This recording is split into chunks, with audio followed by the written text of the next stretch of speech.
Hey, Flash Historian subscribers. Tonight we begin with Elizabeth I. While she was often called the Virgin Queen, Elizabeth I's decision to remain single wasn't about a lack of suitors, she was perhaps the most eligible bachelorette in European history. Instead, her lifelong marriage to England was a calculated blend of personal trauma, political savvy, and a fierce desire for independence. Behind the romanticized image of the untouchable monarch lay a complex web of reasons why she never said, "I do." So before you get comfortable, consider hitting like and subscribing, but only if you truly enjoy these quiet, late-night explorations into history's stranger sides. And drop a comment telling me where you're watching from, along with the time on your end right now. As the first story ends, a question will arrive, you have to answer it through comment. Imagine being the daughter of a king who couldn't settle on a wife, and then going from princess to lady overnight. Elizabeth's mother, Anne Boleyn, only had a couple of years with her young daughter. Elizabeth most likely had no memory of her mother because of her untimely end. Anne Boleyn was vilified as a witch. She supposedly seduced Henry VIII into doing things that he normally would not have done. He became displeased with his queen and found ways to find her guilty of treason. To ensure Anne was not an ongoing thorn in his side, Henry had her beheaded instead of divorcing her. It seems clear that he still had some feelings for Anne, or he would not have allowed a more merciful death by sword instead of the normal axe. After her death, Henry made sure to remove all traces of Elizabeth's mother and allowed the Tudor propaganda machine to slander Anne. All of these events, along with the subsequent marriages, deaths, divorces, and beheadings of her father's queens, would inevitably shape Elizabeth's future decisions on marriage and relationships. Elizabeth also had an interesting relationship with Sir Thomas Seymour when she was just a teenager and living with the Dowager Queen, Catherine Parr. During the downfall of Seymour, many of those close to him and Elizabeth were interrogated. One of them being Elizabeth's governess, Cat Ashley. Ashley stated that Thomas would flirt with Elizabeth in an improper fashion, and to thwart him from continuing these escapades, Catherine would participate, to keep a watchful eye, by holding down young Elizabeth while Thomas tickled her. Inevitably, Catherine supposedly found them alone in an embrace, and she immediately put a stop to this behavior. She was after all Elizabeth's guardian. Catherine was also pregnant with Thomas's child at the time. She sent young Elizabeth away to the Denny household. We must keep in mind that Cat's testimony may have been exaggerated or made up to spare herself from the Tower. Those responsible for the downfall of Thomas Seymour needed evidence, and everyone was aware that torture for a confession was always a possibility. I've always found it interesting that this was the first time it was reported. While it allegedly happened, there is no evidence to corroborate the stories. Surely a scandal as such would have been documented by someone for us to find. There is nothing. When Catherine Parr died after the birth of her daughter Mary, Thomas Seymour once again turned his attentions to young Elizabeth. Seymour's ambitions got the best of him, and he was eventually charged with treason. Elizabeth was interrogated in order to help build the case against Thomas, but she refused to say anything that would incriminate him. Elizabeth understood by incriminating Thomas she would also be hurting her own reputation at court. When Elizabeth's sister Mary wed Philip of Spain, she also witnessed the pain that her sister went through to fight for her husband. Mary's counsel was concerned that Philip would try to take advantage of Mary's power and use it for his own country. Mary loved Philip dearly and fought to make him her king consort. After much argument with the council, they agreed to the marriage as long as Philip was not allowed to make any political decisions for England. Elizabeth was witness to the heartache that her sister went through with the phantom pregnancies, and when Philip left for Spain after it was discovered she was not pregnant the first time. Having seen for herself how destructive marriage could be, Elizabeth was in no hurry to wed, plus any man that she would wed as queen would be in a position of authority that would be nearly equal to hers, so she understandably was leery to any agreement of marriage. When the young princess became Elizabeth I, the first thing on her council's agenda was to find her a suitable husband. However, Elizabeth's past with men would determine her decision-making when it came to a husband. Elizabeth had one man in her life whom she had known since childhood and loved very much, Robert Dudley. The Dudley family was a favorite at court but had fallen out of favor with their involvement in Lady Jane Grey's rise to power, prior to the reign of her sister Mary I. In 1550 Robert Dudley married Amy Robsart after he realized that Elizabeth would never marry him. Elizabeth was upset, she wanted him all for herself but couldn't make the commitment, she was after all a princess of England. There had always been an attraction between Elizabeth and Robert. It's obvious that Robert was her best friend, someone she trusted implicitly. Elizabeth would find ways to be near Robert. This began when she appointed him her master of horse. A position that would keep him very close to her. Later she would raise his station by making him a member of her Privy Council, Lord Steward of the royal household and eventually the Earl of Leicester. For many years Elizabeth gave Robert Dudley hope that he was a leading suitor for her hand in marriage, something that would raise his status greatly. When Elizabeth appointed Robert to Earl of Leicester it was to make him suitable to marry her cousin Mary, Queen of Scots. This was Elizabeth's way of satisfying her cousin and controlling her through her most trusted friend, Robert. The marriage was something that Robert was against because of his feelings for Elizabeth. How could she so easily use him as a pawn when they shared such a great love? Elizabeth understood that marriage meant an alliance. In order for her to marry there had to be a benefit for England. Marrying Robert Dudley would not benefit England, only Elizabeth. If Elizabeth married Robert it would only tear apart the country, plus he was already a married man. It was still long suspected that he would marry Elizabeth upon the death of his wife Amy. On September 8, 1560, Amy Robsart had insisted that all her servants be away from the household that day. There was a local fair going on. When Amy was found dead at the bottom of her staircase with a broken neck Robert Dudley was immediately a suspect. However, he was vindicated because he was at court with Elizabeth at Windsor Castle. An investigation was carried out and found the cause of death to be accidental but this did not remove suspicion from Robert and Elizabeth. It was too convenient. For Elizabeth to be able to marry Robert, Amy could not be in the picture. Whether this was declared an accident or not Elizabeth could no longer consider Robert a husband. It would ruin her kingdom and reign as queen. There is no doubt that Elizabeth loved Robert Dudley. Unfortunately he would not wait forever for the Queen to propose. Robert remained unmarried after Amy's death for 18 years. When he eventually married again, in 1578, it was to Elizabeth's cousin, Lettice Knowles. Elizabeth was crushed and saddened by the fact that her love could marry anyone but her, let alone her beautiful cousin. When Robert died on September 4, 1588, his death came unexpectedly. Some historians have considered both malaria and stomach cancer as cause of death. Elizabeth was deeply affected by her dear friend's death and locked herself in her apartment for days, until Lord Burleigh had the door broken down.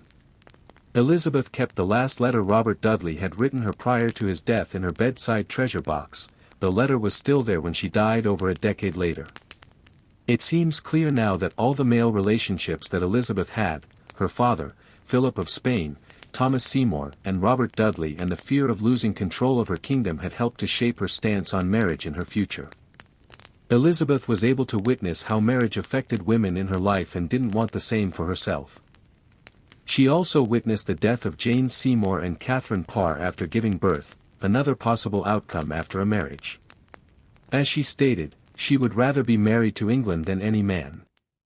The first question is, can you blame her? Long before Europeans began their love affair with chocolate, the Olmecs, Mayans and Aztecs were enthralled by cacao beans.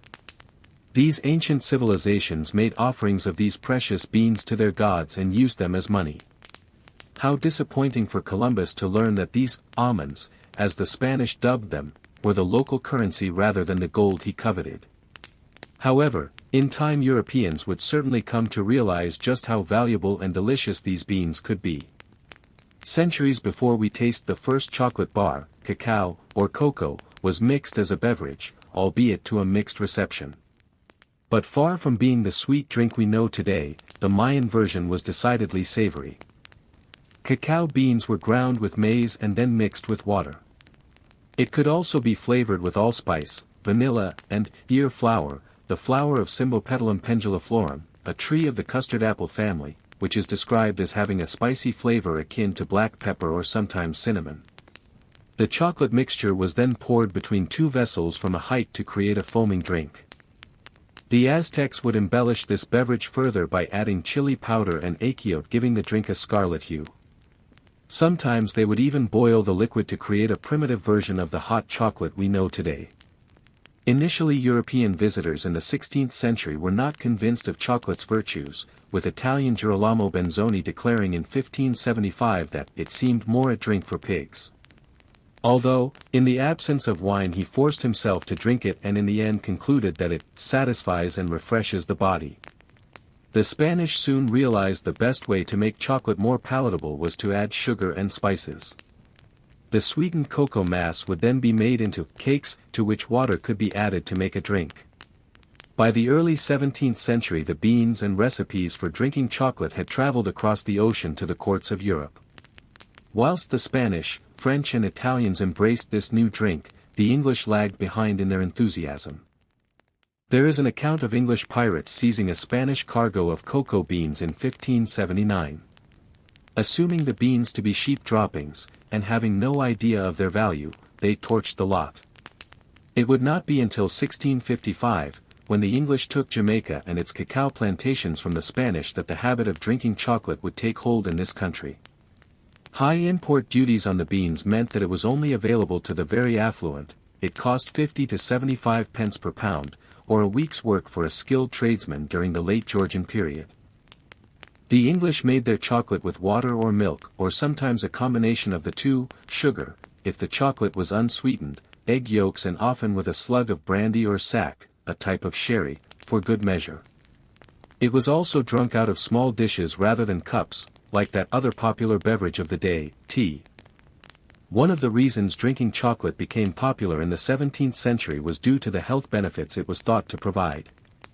European medical theory at the time believed the body contained 4 humors, each of which had specific properties: blood equals warm and moist, yellow bile equals warm and dry, black bile equals cold and dry, phlegm equals cold and moist. The humors had to be balanced in order to ensure good health and could become dangerously out of kilter if you consumed too much of the wrong thing. The Spanish initially believed chocolate was cold and dry and therefore should be mixed with hot and moist spices like cinnamon, vanilla and sugar to balance out its potential ill effects. By the early 18th century, some scholars began to disagree about the properties attributed to chocolate. The unknown author of The Natural History of Chocolate, 1724, argues that adding spices interferes with the goodness which can be obtained through consuming chocolate. He believes chocolate to be temperate, sustaining, revitalizing and easy to digest. He even goes as far to say that chocolate can prolong the lives of old men. The author cites Dr. Henry Stubbs, 1632-72, who prepared chocolate for Charles II, and claimed 1 ounce of chocolate could provide as much nourishment as a pound of beef. Stubbs also believed chocolate to be an aphrodisiac. Although chocolate was expensive, it was available to those who could afford it at the fashionable coffee houses of the day, where it was drunk by notable figures like diarist Samuel Pepys. About noon out with Commissioner Pett, and he and I into a coffee house to drink chocolate, sick, very good. Soon dedicated chocolate houses would emerge, such as White's Cocoa House in St. James, which still exists today, albeit as a gentleman's club.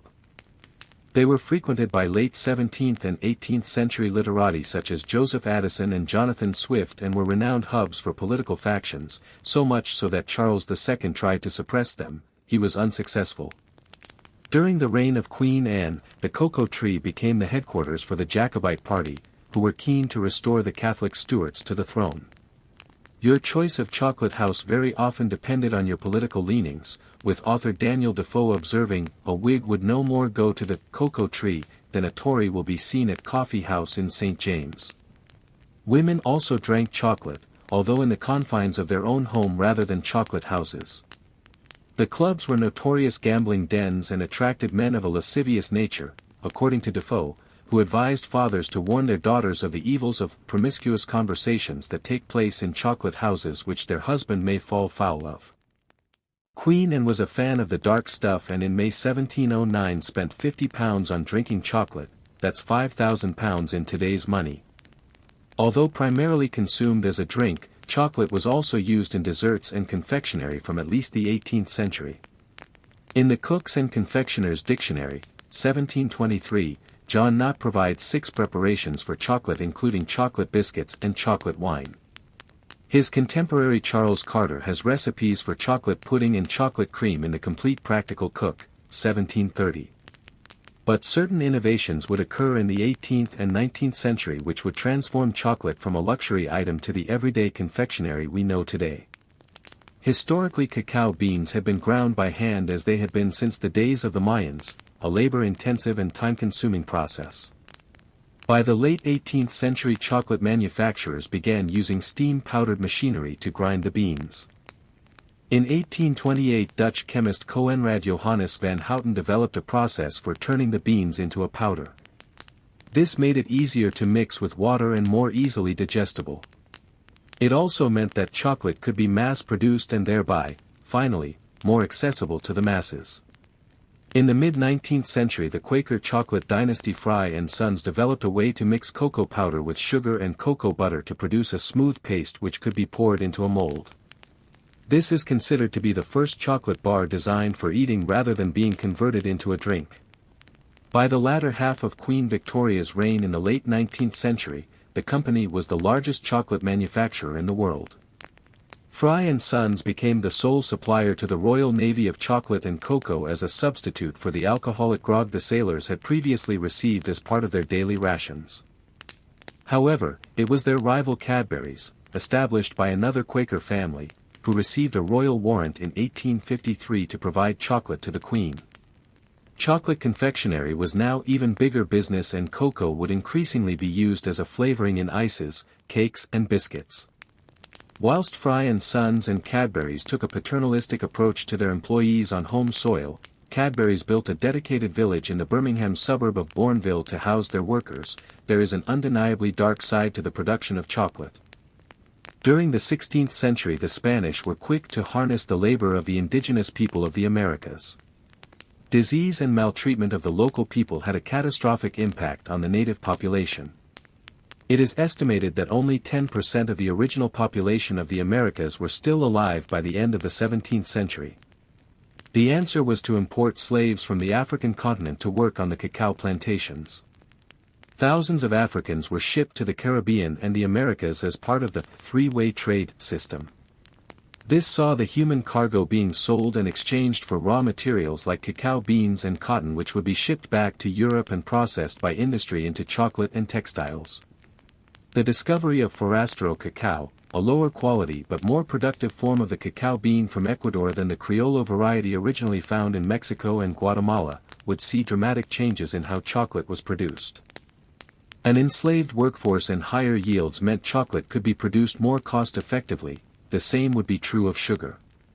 In the early 19th century, the Portuguese began transplanting forastero cuttings to their colonies in Africa.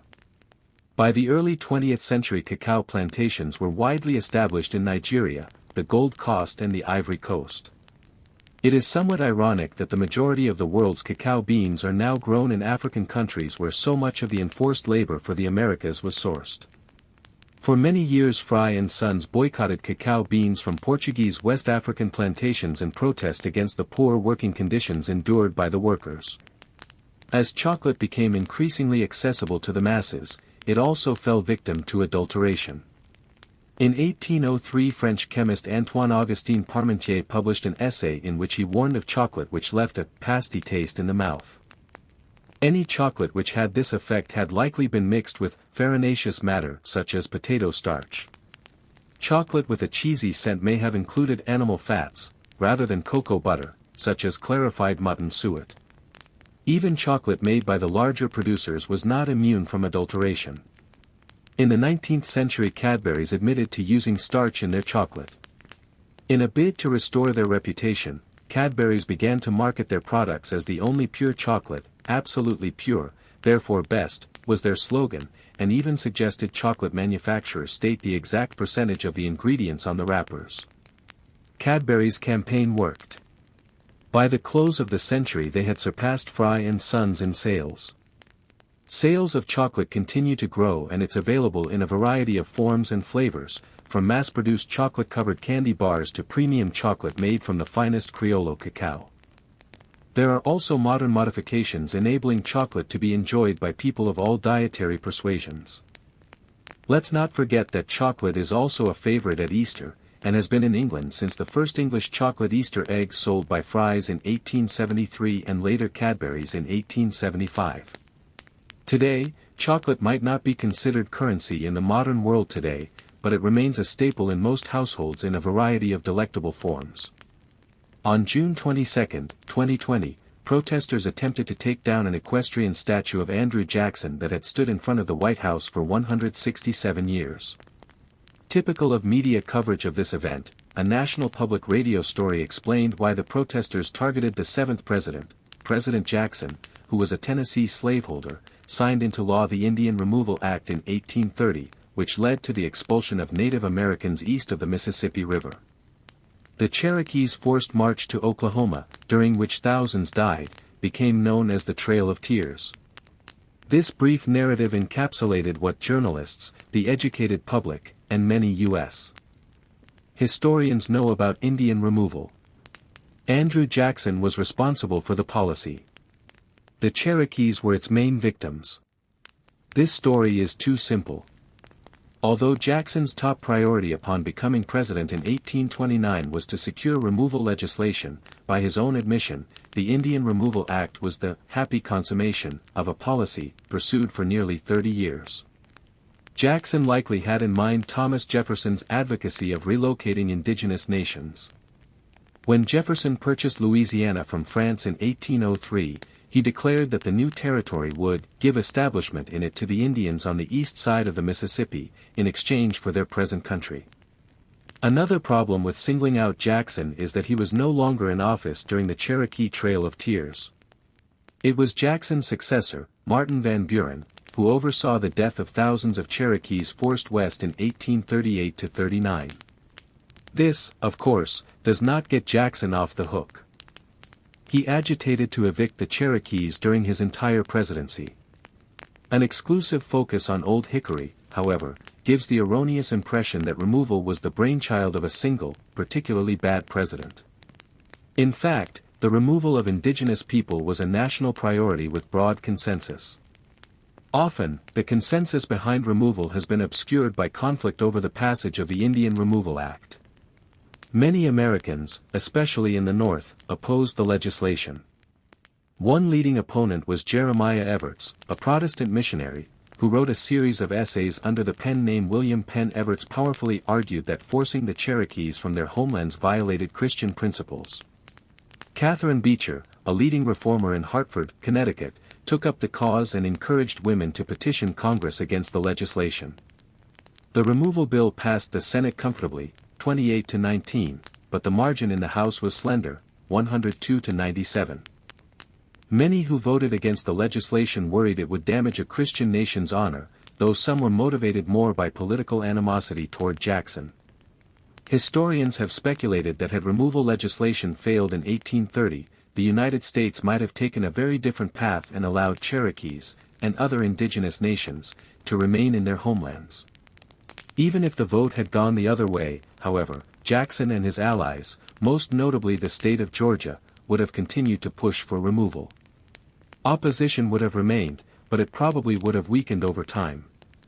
Most opponents of the 1830 legislation were not completely against removal. Their main objection was to the coercive methods Georgia was using to evict the Cherokees.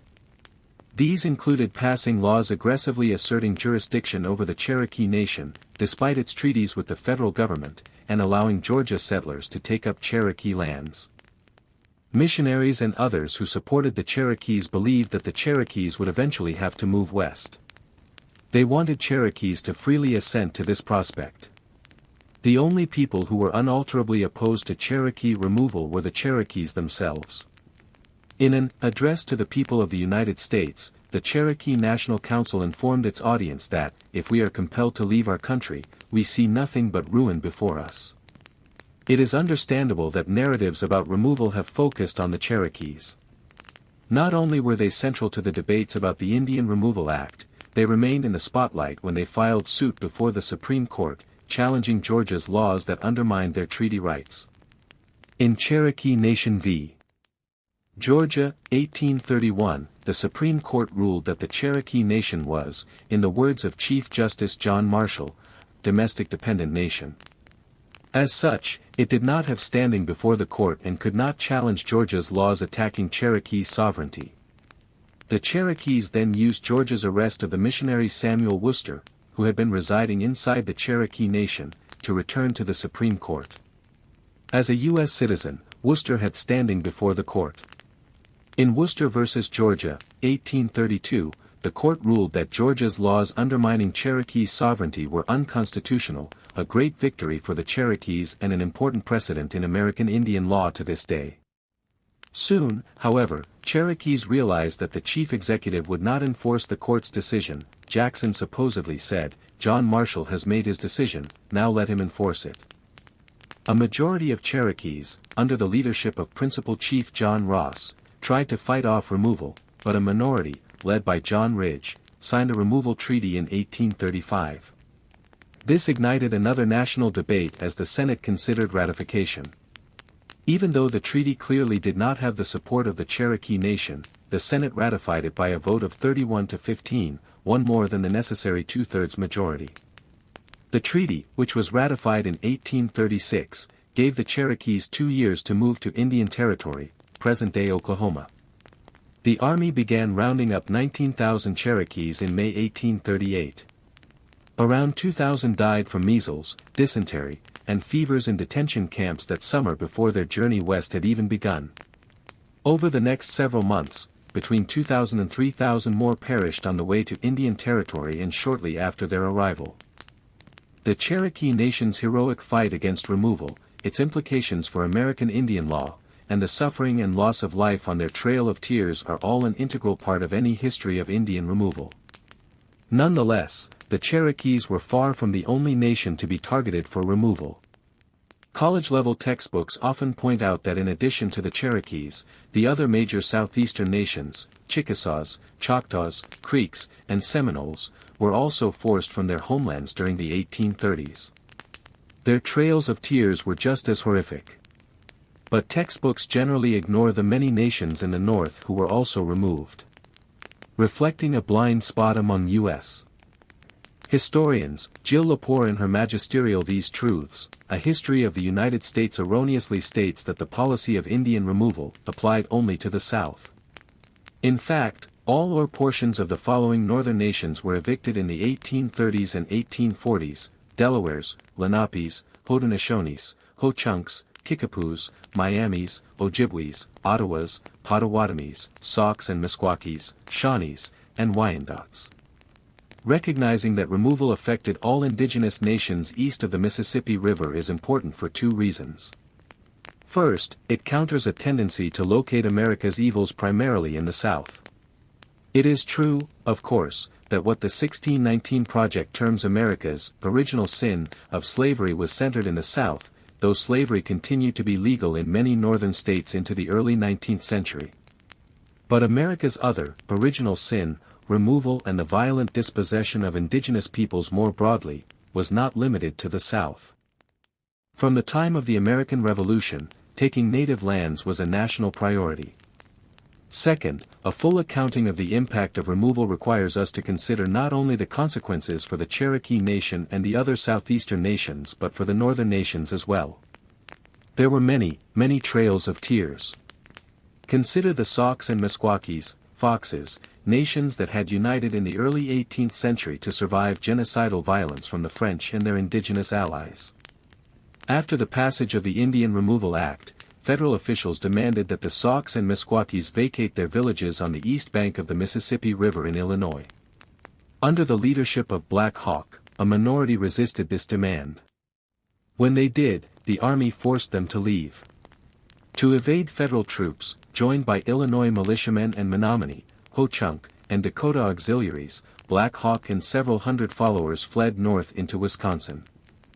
After several weeks on the run, many in Black Hawk's band had perished from starvation.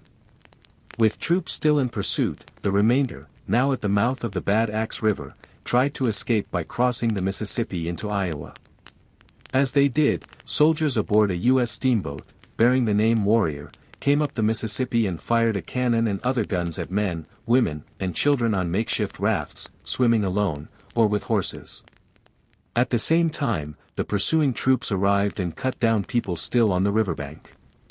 The death toll in the August 1832 Bad Axe Massacre was around 260. U.S. military action forced the Saukes and Meskwakis to move into eastern Iowa, a small removal, but their ordeal had just begun. Not surprisingly, Americans soon began to desire lands in what would become the Hawkeye State.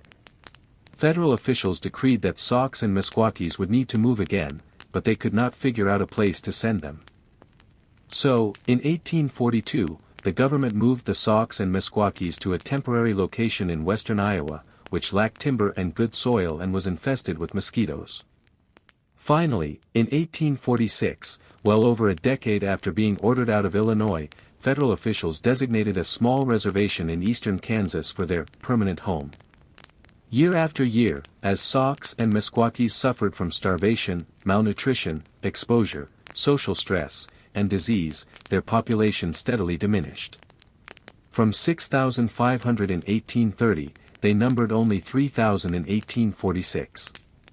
It took only 8 years for a new wave of settlers to threaten the Saukes and Meskwakis' supposedly permanent home in Kansas. The trigger was the Kansas-Nebraska Act, which led two competing groups of Americans to invade Kansas, one hoping to organize Kansas as a free state, the other hoping to organize it as a slave state. The ensuing violence between pro- and anti-slavery settlers, known as Bleeding Kansas, is a crucial chapter in the coming of the Civil War, but few historians think much about the indigenous nations living there. The Saukes and Meskwakis suffered far more than the contending Americans. In 1854, they numbered just over 2,000. 6 years later, as hunger, malnutrition, and disease continued to destroy bodies and inhibit reproduction, their population had fallen to a mere 1,280, their population reduced in 3 decades by 80%. After the Civil War, the United States moved the Saukes and Meskwakis yet again, this time onto a small reservation in Oklahoma. This, their fourth removal, was fortunately their last. Another blind spot in our understanding of Indian removal is the neglect of the policy's impact on indigenous nations in areas west of the Mississippi River. The Trails of Tears did not end in an empty wilderness waiting to be settled. They ended in the homelands of Iowas, Oto-Missourias, Kansas, and Osages. To make room for the removed eastern nations, the United States dispossessed and relocated these indigenous nations. Take, for example, the Osage Nation. In the early 1800s, the Osages, for decades the most powerful people in the region, controlled territory that included southern Missouri, northwestern Arkansas, northeastern Oklahoma, and southeastern Kansas. Anticipating the removal of eastern nations, in 1825, the United States imposed a treaty on the Osages that ceded all of their lands except for a narrow strip in southern Kansas. For more than a decade, Osages successfully resisted leaving their villages in northeastern Oklahoma. After the arrival of Cherokee survivors of their Trail of Tears in 1838-39, however, the Osages decided they had no choice but to move to their Kansas reservation. This was not a great distance, so few people died during the move. But conditions on this much smaller reservation were not conducive to Osage well-being. Up until this time, the Osage population had been stable, but through a process of slow attrition, their population shrank from between 5,000 and 6,000 in the late 1830s to 3,500 in 1857. The causes were the same as for the Saukes and Meskwakis: malnutrition, exposure, and social stress, which made people vulnerable to multiple diseases. These same factors reduced fertility and hindered demographic recovery. Also dispossessed, Iowas, Kansas, and Oto-Missourias suffered similar losses. The Cherokee Trail of Tears was bad enough. When we take into account the fact that the U.S. policy of removal affected dozens of nations throughout the East and significant parts of the Midwest, it becomes clear that Indian removal was worse, far worse, than we usually realize. All told, about 88,000 people indigenous to the eastern United States were forcibly moved west of the Mississippi River in the 1830s and 1840s. Between 12,000 and 17,000 perished while being rounded up, detained, and on the journeys west. This was a death toll of between 14 and 19%. To put this in perspective, the COVID-19 pandemic has so far taken the lives of slightly over 1 million Americans from a population of 330 million, slightly less than 0.3%. Imagine that the United States had suffered a similar death toll from COVID as indigenous people did from removal. The loss would be between 46 and 62 million people. Then imagine that the U.S. population continued to crater after the pandemic as healthcare systems crashed, food production declined, homelessness increased, and new diseases ravaged an already battered nation. This is analogous to what happened to most Eastern nations after removal. It is also similar to what happened to nations whose homelands were west of the Mississippi. What is the best name for a policy with such catastrophic consequences? In recent years, many historians have described Indian removal as ethnic cleansing. This represents a significant indictment of the United States, since ethnic cleansing includes practices, such as forcible displacement of civilians, that are considered crimes under international law. On the other hand, the term ethnic cleansing, like the term removal itself, can seem euphemistic. Moreover, since ethnic cleansing can theoretically occur with little loss of life, applying the term to Indian removal doesn't really capture the brutality and overall impact of the policy. Terms like eviction or deportation better convey its coerciveness, but they, too, do not necessarily make clear its dreadful consequences. The Creek Nation was once one of the largest and most powerful Indian groups in the Southeast. At their peak, the Creeks controlled millions of acres of land in the present-day states of Georgia, Alabama, and Florida. Much of this land, however, was lost or stolen as the federal government sought land for white settlement after the American Revolution. Creek lands were taken through cessions and treaties, through scams by land speculators, through outright theft by squatters, and also through clandestine arrangements between Creek headmen and federal agents. By 1836, most Creeks had relocated voluntarily or been forced to remove to Indian Territory, as the present-day state of Oklahoma was known at the time. On February 12, 1825, Coweta headman William McIntosh signed the Treaty of Indian Springs, which ceded all the lower Creek land in Georgia and a large tract in Alabama to the federal government. In return, McIntosh and his followers received $200,000 in land in present-day Oklahoma.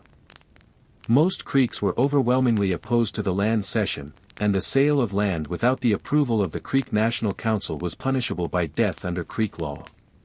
Thus, in May 1825 McIntosh was executed at one of his plantations on the Chattahoochee River. A delegation of Creeks also traveled to Washington, D.C., to try to nullify the treaty. A federal investigation of the treaty arrangements revealed that McIntosh did not have the support of the National Council and that Creeks were deeply opposed to the terms. On January 24, 1826, the Treaty of Indian Springs was nullified, and Creek leaders signed the Treaty of Washington, marking the only time that a ratified treaty with an Indian nation was overturned. The Treaty of Washington restored Creek land within Alabama but allowed the state of Georgia to keep ceded Creek lands. The treaty affected only the lower Creeks, whose towns were clustered along the Chattahoochee and Flint rivers. The upper Creeks, who were further west, near present-day Montgomery, did not lose any land. In late 1827, 703 Creeks, including 86 slaves, began their emigration to Fort Gibson in present-day Oklahoma, near present-day Muskogee. These emigrants were primarily supporters of William McIntosh, and most were from McIntosh's town of Coweta or its satellite town of Fleckachka, although a number of other Creek towns also were represented. The emigrants rendezvoused briefly at Harpsville, just southeast of present-day Birmingham, before moving north to Tuscumbia. There, a large group of women, children, and elderly men boarded keelboats for their trip on the Tennessee, Ohio, and Mississippi rivers to Memphis. The remaining men, along with a number of women and children, continued by land to Memphis, where the parties reunited. From there, the keelboats continued by water to Fort Gibson, as the other party traveled by land, despite heavy rainfall that made the roads muddy and slowed their progress considerably. In some instances, the wagons containing their possessions could not be ferried across the many swollen rivers and were left behind. By the time the land party arrived at Fort Gibson in February 1828, agents observed that the emigrants were utterly worn down from the journey. More voluntary emigrations followed. Almost a year after the first McIntosh party left Alabama, a second party of about 400 McIntosh supporters and their slaves traveled approximately the same route to the west. In 1829, a larger party of about 1,200 Creeks emigrated to present-day Oklahoma. Some of these Creeks were supporters of McIntosh, others were Creeks who had previously resided on land that now belonged to Georgia. Still others felt threatened by white settlers who illegally squatted on their land. The party left Alabama from Fort Bainbridge and Line Creek in east-central Alabama in June 1829. Like the two previous emigrations, the 1829 party also took land and water routes. While on the Arkansas River, the steamboat Virginia ran aground, and many of the emigrants lost property in the river. The last of the travelers arrived in the West in September 1829, in the midst of a cholera epidemic. Indeed, disease was so rampant that many people packed their belongings and returned to Alabama. Those who stayed suffered raids by Western Indians who invaded Creek settlements at night. A delegation of Chickasaw, who were exploring the West for possible emigration, observed that the Creek emigrants were in a poor condition, and were continually mourning for the land of their births. Back in Alabama, the remaining Creeks also were suffering. As a result of continual white encroachment on Creek land, a number of prominent chiefs traveled to Washington to negotiate an agreement that they hoped would salvage the Creek nation. The Treaty of Casita, signed in March 1832, traded the Creeks' sovereign claim to their land in exchange for legal title to their land. Parcels of 640 acres for chiefs and 320 acres for everyone else were issued to Creek families, who could then sell them or remain on them for as long as they wished.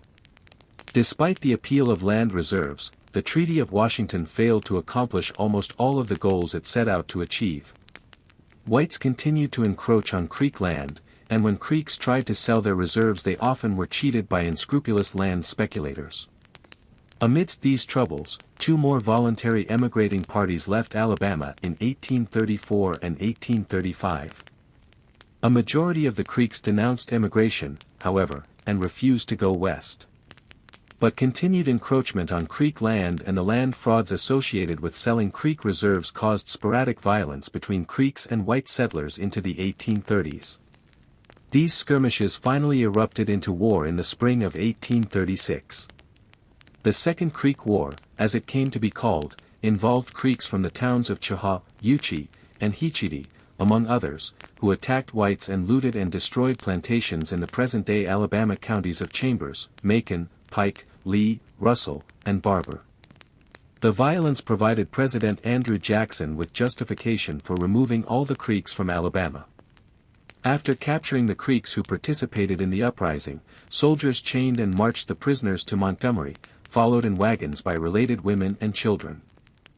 At Montgomery, the prisoners and their families were placed on steamboats and taken by ship to Mobile and New Orleans, before being marched through Arkansas to Fort Gibson. The remaining, friendly, Creeks were rounded up into 5 large detachments and marched west in August and September 1836. Because of his status as perhaps the most prominent Creek Indian, the government assigned leader Opathu Yaholo to lead the initial party. As they moved west, the emigrants experienced drought, torrential rains, and extreme cold and suffered from hypothermia as they arrived at their new homes in the west. A 6th detachment, consisting of relatives of the warriors who had remained behind to fight alongside federal troops against the Seminoles, were told that they would be allowed to remain in east-central Alabama until the warriors' tours of duty were over. But whites harassed the Creeks as they waited in camp, and the government moved them to Mobile Point. While there, the Creeks were plagued with sickness, and many died. The government then decided to move them to Pass Christian, Mississippi, which was considered healthier. In October 1837, after the warriors returned from Florida, the entire group departed Pass Christian for New Orleans, where they boarded steamboats for the trip up the Mississippi River. During the journey, the steamboat Monmouth was cut in two by another steamboat as it ascended the Mississippi, and approximately half of the 600 Creeks aboard died in the collision. As these events took place, the government attempted to round up the remaining Creeks who had sought refuge among the Cherokees and Chickasaws. Almost 500 Creeks found among the Cherokees were marched to Gunter's Landing, present-day Guntersville, and taken by boat to the west. 300 others who had escaped to Chickasaw lands traveled west in the wake of 1,000 emigrating Chickasaws. Although Creeks continued to emigrate from Alabama in small, family-sized detachments into the 1840s and 1850s, government-sponsored removal ended officially in 1837 and 1838. Between the Macintosh Party emigration in 1827 and the end of removal in 1837, more than 23,000 Creeks emigrated from the southeast. Today, the Porch Creek of Atmore, Escambia County, reside on the only remaining officially recognized Creek lands in the state. After the American Revolution, Spain regained control of Florida from Britain as part of the Treaty of Paris. When the British evacuated Florida, Spanish colonists and settlers from the newly formed United States came pouring in. Favorable Spanish terms lured many new residents to acquire property, called land grants.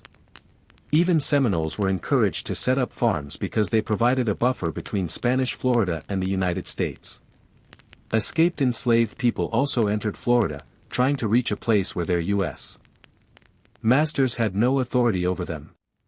When Britain controlled Florida, the British often incited Seminoles against American settlers migrating south into the Seminole Territory.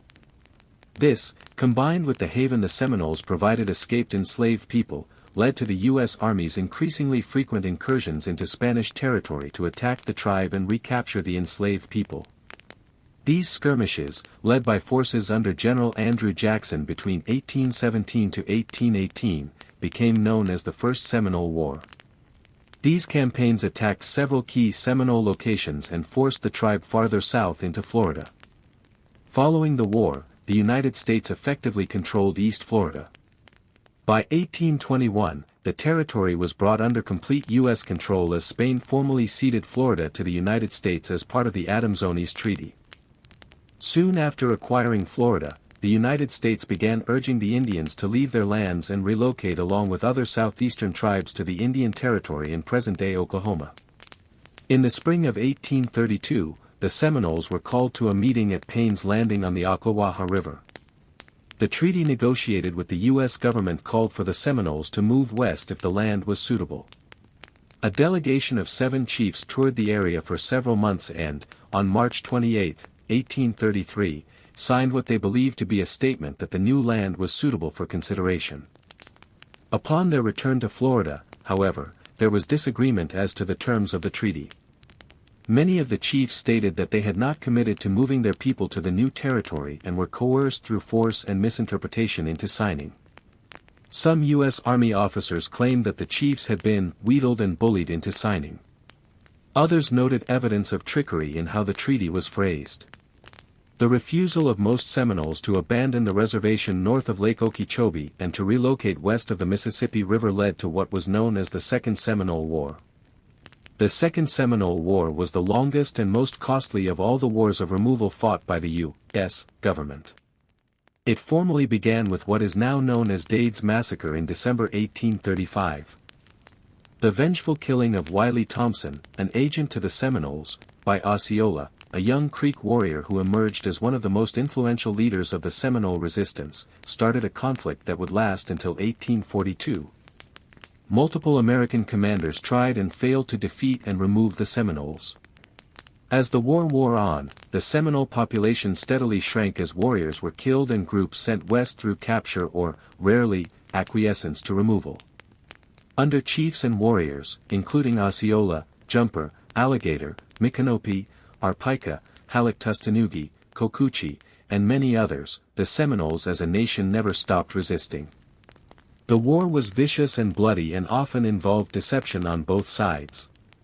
General Jessup captured many influential Seminole leaders, including Osceola and Cocucci, by seizing them under a false white flag of truce. On multiple occasions, overwhelmed Seminole leaders would agree to emigrate, only to use the preparation time to gather supplies and ammunition and then disappear back into the impenetrable landscape. The Second Seminole War claimed the lives of over 1,500 U.S. soldiers and cost the government an estimated $15 million. At its conclusion in 1842, with no peace treaty or truce declared, roughly 3,000 Seminoles had been removed to the Indian Territory. A handful, less than 500, were left to die deep in the Florida Everglades. The Third Seminole War, a series of skirmishes mainly over land, lasted from 1855 until 1858. The war was also known as Billy Bowlegs' War because Billy Bowlegs was the prominent Seminole leader in this third and final installment. By the war's conclusion in 1858, Billy Bowlegs finally agreed to emigrate, taking most of those remaining with him. However, a small band of Seminoles under Sam Jones never left Florida, staying hidden in the Big Cypress Swamp. The approximately 3,500 Seminoles in Florida today are the descendants of these Seminoles and a few families that found their way back from the West. The history of the Chickasaw Nation in Oklahoma began in 1818 when tribal leaders signed the Treaty of Old Town, ceding their lands in western Kentucky and Tennessee. Despite their refusal to cede their traditional lands in 1826, the election of President Andrew Jackson in 1828, the Indian Removal Act of 1830, and the extension of Mississippi state laws over the Chickasaw foreshadowed their removal. The subsequent Removal Treaty of Franklin of 1830 went unratified by Congress because the U.S. government could not guarantee a suitable land exchange west of the Mississippi.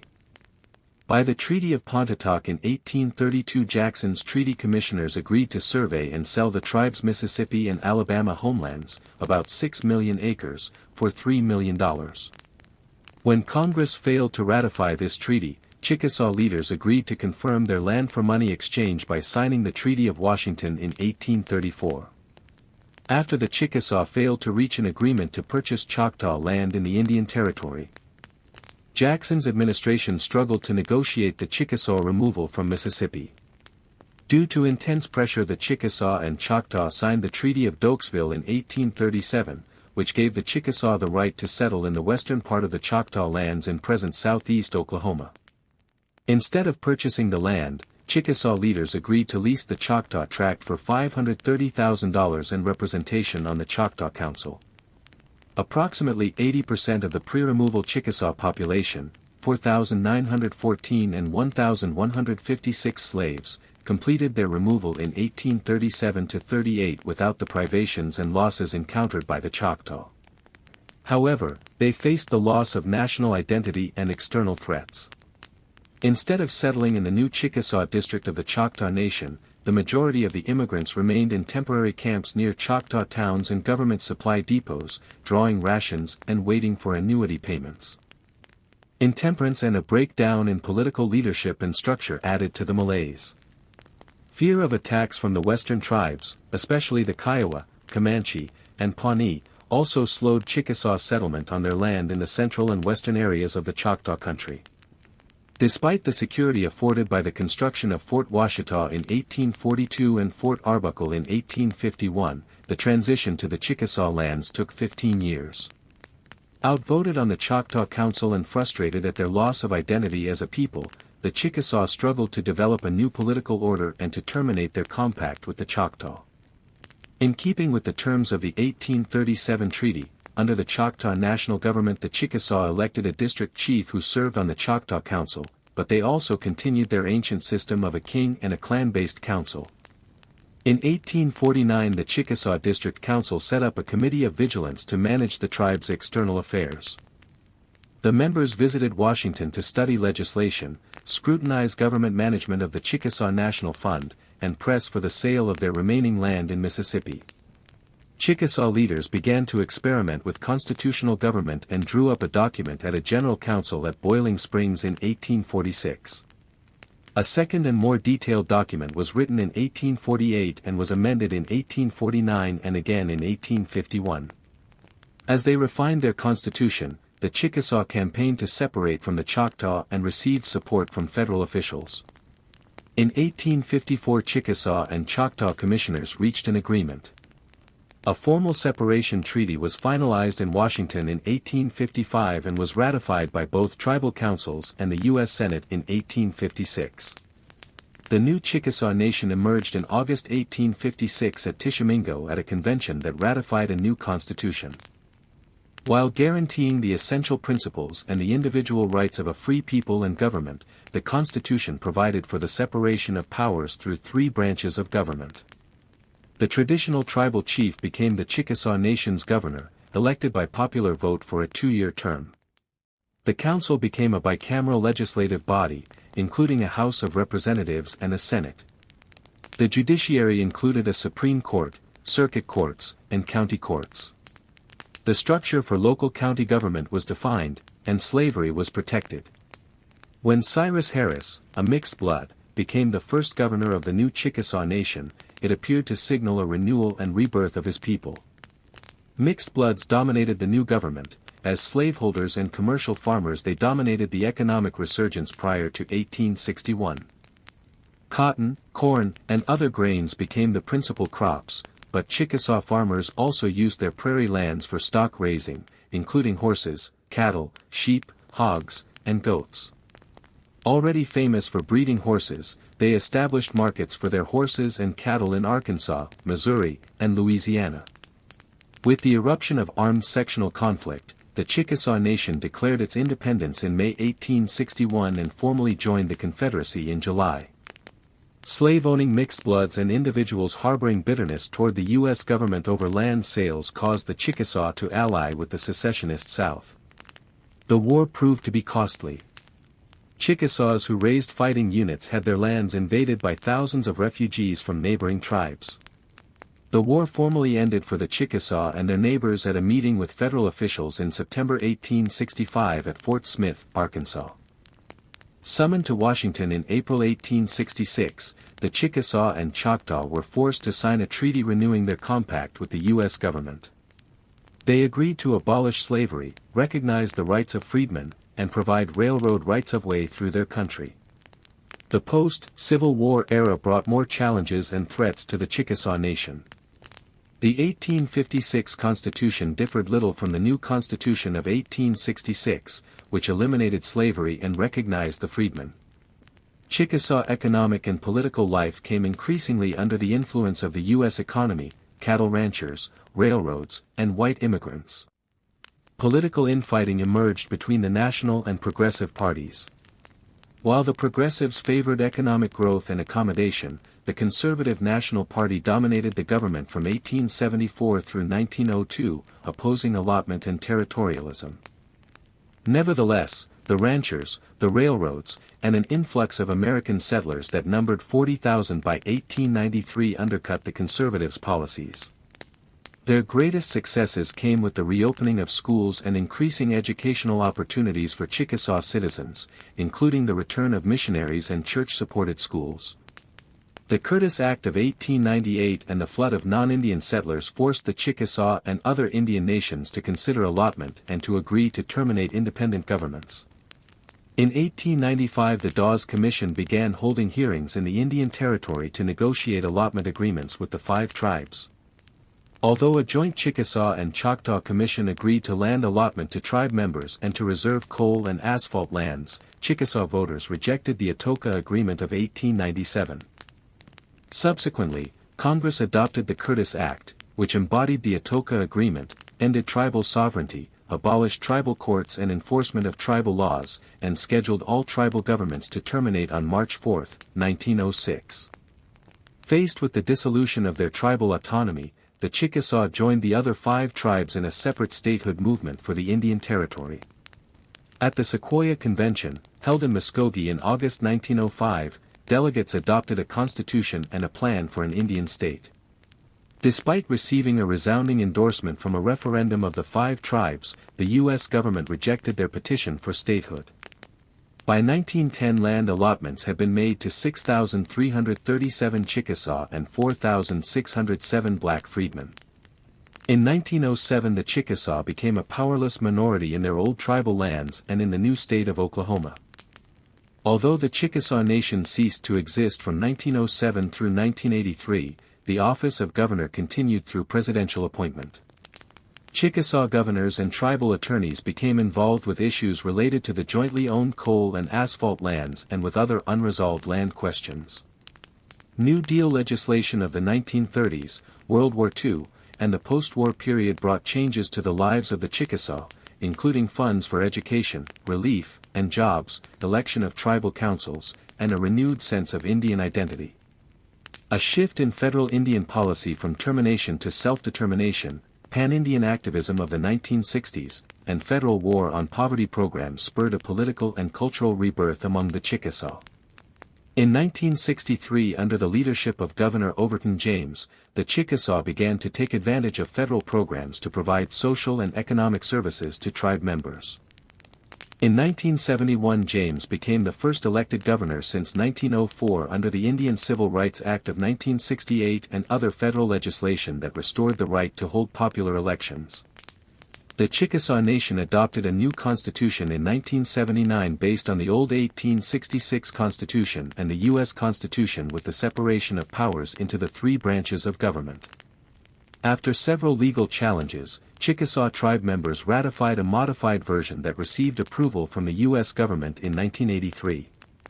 After the election of Governor Bill Anoatubby in 1987, the Chickasaw Nation entered the 21st century as a successful economic and political entity. From its tribal headquarters in Ada, Oklahoma, the nation had expanded its tribal enterprise programs and provided employment opportunities to tribe and non-tribe members throughout the United States.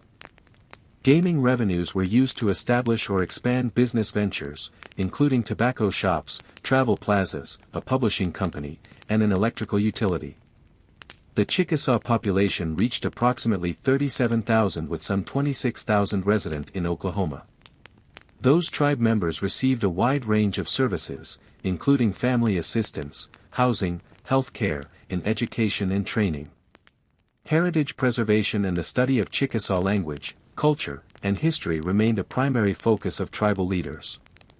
The Chickasaw Nation had achieved political and economic stability that boded well for the future of its people. Choctaw, North American Indian tribe of Muscogene linguistic stock that traditionally lived in what is now southeastern Mississippi. The Choctaw dialect is very similar to that of the Chickasaw, and there is evidence that they are a branch of the latter tribe. In the mid-18th century, there were 20,000 Choctaw living in 60 or 70 settlements along the Pearl, Chickasaway, and Pascagoula rivers. Their dwellings were thatched roof cabins of logs or bark plastered over with mud.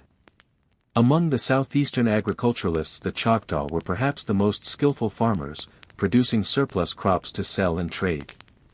They planted corn, maize, beans, and pumpkins, fished, gathered nuts and wild fruits, and hunted deer and bear. Their most important community ritual was the Busk, or Green Corn, Festival, a firstfruits and new fire rite celebrated at midsummer. A notable funerary custom involved the ritual removal of the bones of the deceased from the body. Subsequently, the bones were placed in an ossuary. This ritual was performed by spiritually powerful men and women known as bone gatherers or bone pickers, with the departed's family members in attendance. Bone gatherers were notable for their distinctive tattooing and long fingernails. In the power struggles that took place after colonization, the Choctaw were generally allied with the French against the English, the Chickasaw, and other Native American tribes. After the French defeat in the French and Indian War, 1754–63, some Choctaw land was ceded to the United States and some tribal members began moving west across the Mississippi.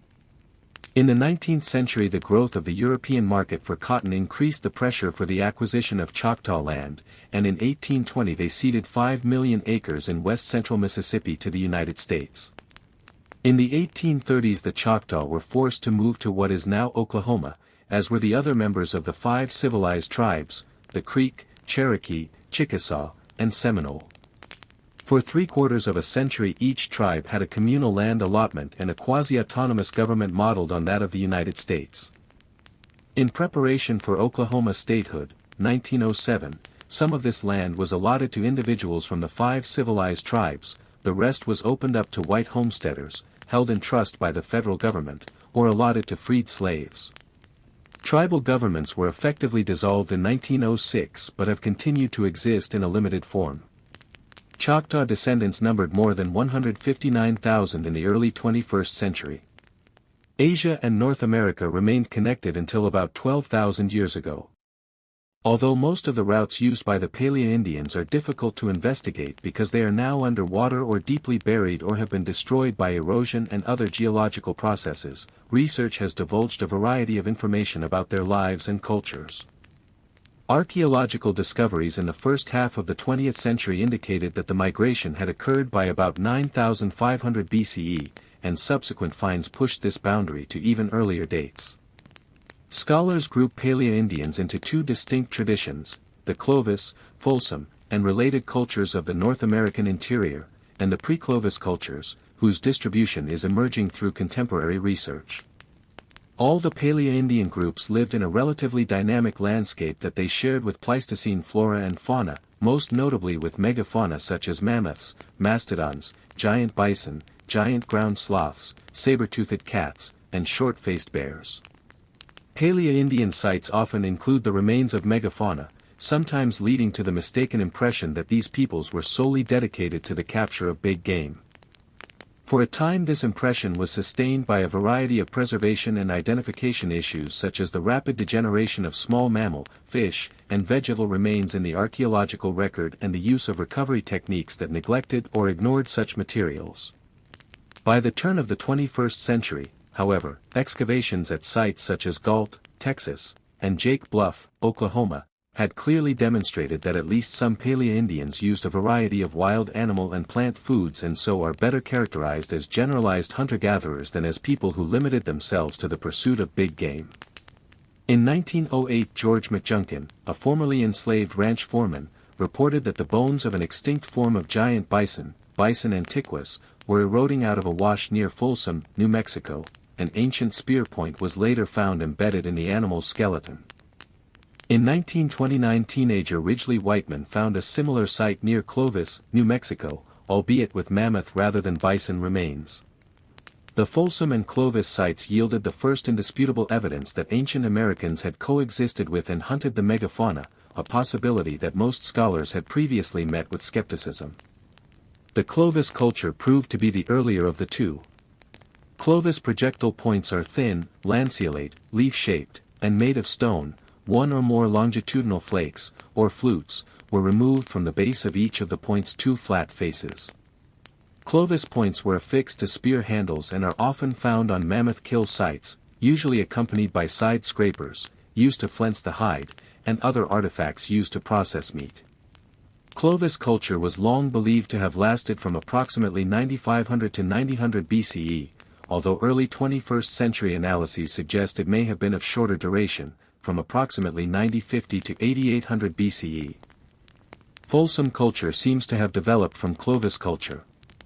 Also lanceolate, Folsom points were more carefully manufactured and include much larger flutes than those made by the Clovis people. The Lindenmeyer site, a Folsom campsite in northeastern Colorado, has yielded a wide variety of end and side scrapers, gravers, used to engrave bone or wood, and bone artifacts. The Folsom culture is thought to have lasted from approximately 9000 to 8000 BCE. Related Paleo-Indian groups, such as the Plano culture, persisted until sometime between 6000 and 4000 BCE. The long-standing belief that Clovis people were the first Americans was challenged in the late 20th century by the discovery of several sites antedating those of the Clovis culture.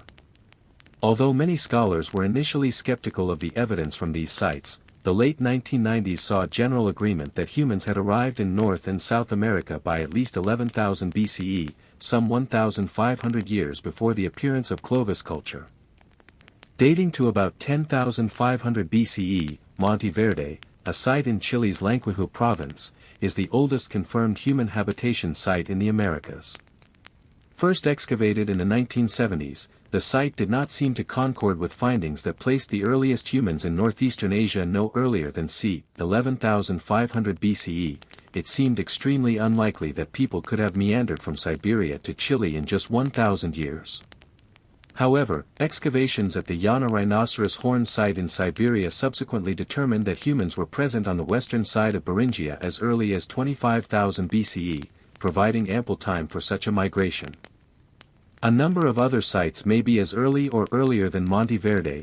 Excavations of note include those at the Topper site, South Carolina, Cactus Hill, Virginia, Schaefer and Heber, Wisconsin, Buttermilk Creek, Texas, and others.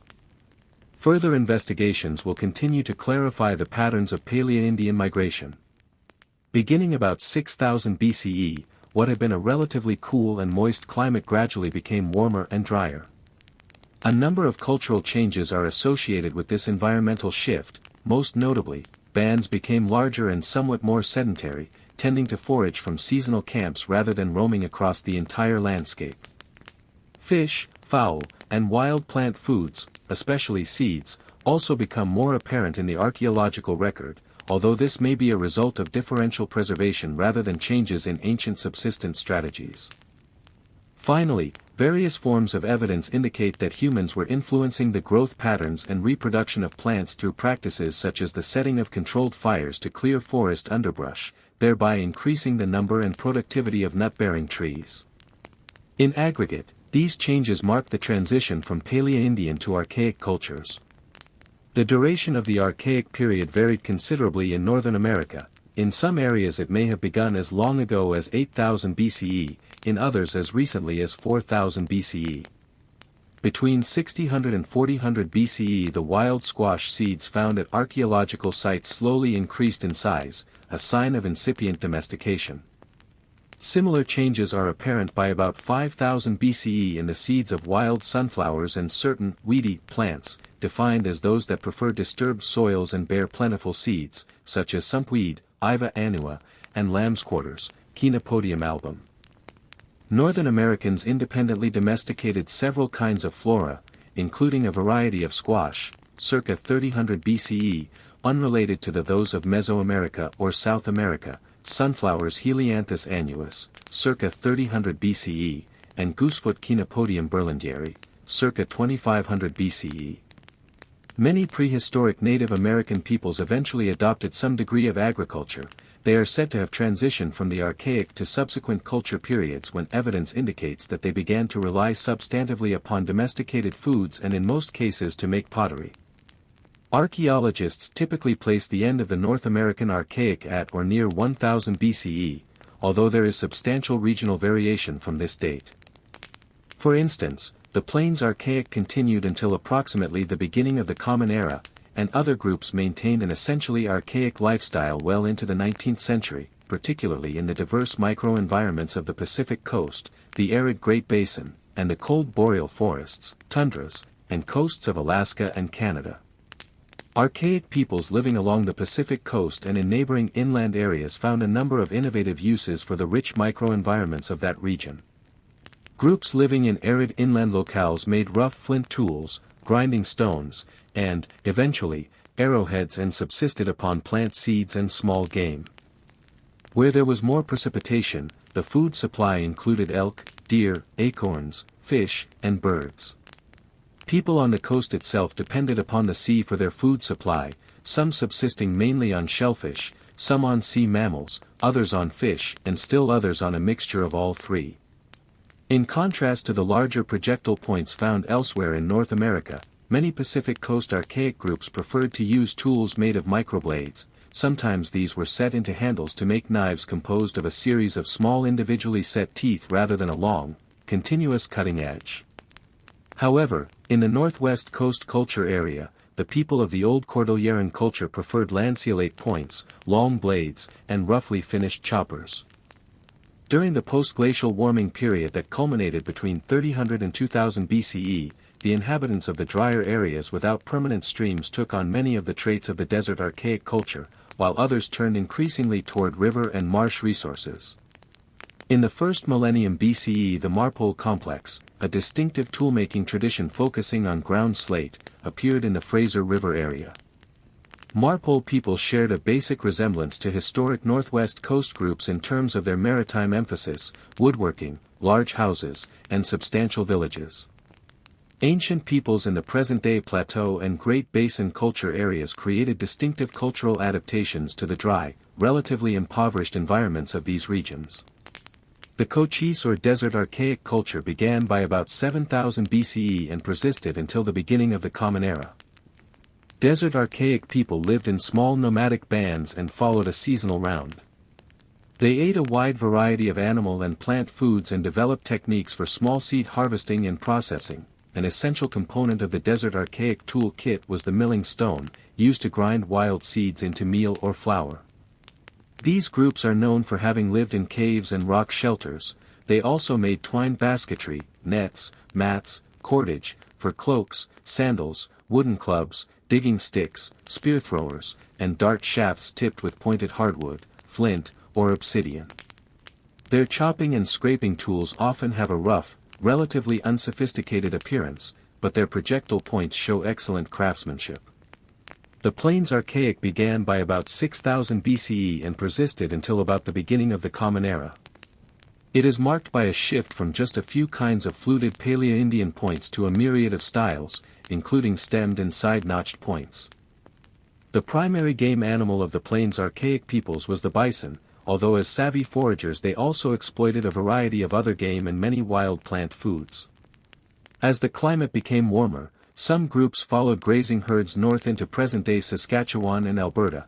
By 3000 BCE these people had reached the Arctic tundra zone in the Northwest Territories and shifted their attention from bison to the local caribou. Other groups moved east to the Mississippi Valley and western Great Lakes area. The Eastern Archaic, circa 800 to 1500 BCE, included much of the eastern subarctic, the northeast, and the southeast culture areas. Because of this very wide distribution, Eastern Archaic cultures show more diversity over time and space than archaic cultures elsewhere in North America. Nonetheless, these cultures are characterized by a number of material similarities. The typical house was a small circular structure framed with wood. Historical analogies suggest that the covering was probably bark. Cooking was accomplished by placing hot rocks into wood, bark, or hide containers of food, which caused the contents to warm or even boil, by baking in pits, or by roasting. Lists of mammal, fish, and bird remains from Eastern Archaic sites read like a catalogue of the region's fauna at about the time of European contact. Game-gathering devices such as nets, traps, and pitfalls were used, as were spears, darts, and dart or spear throwers. Fish hooks, gorges, and net sinkers were also important, and in some areas fish weirs, underwater pens or corrals, were built.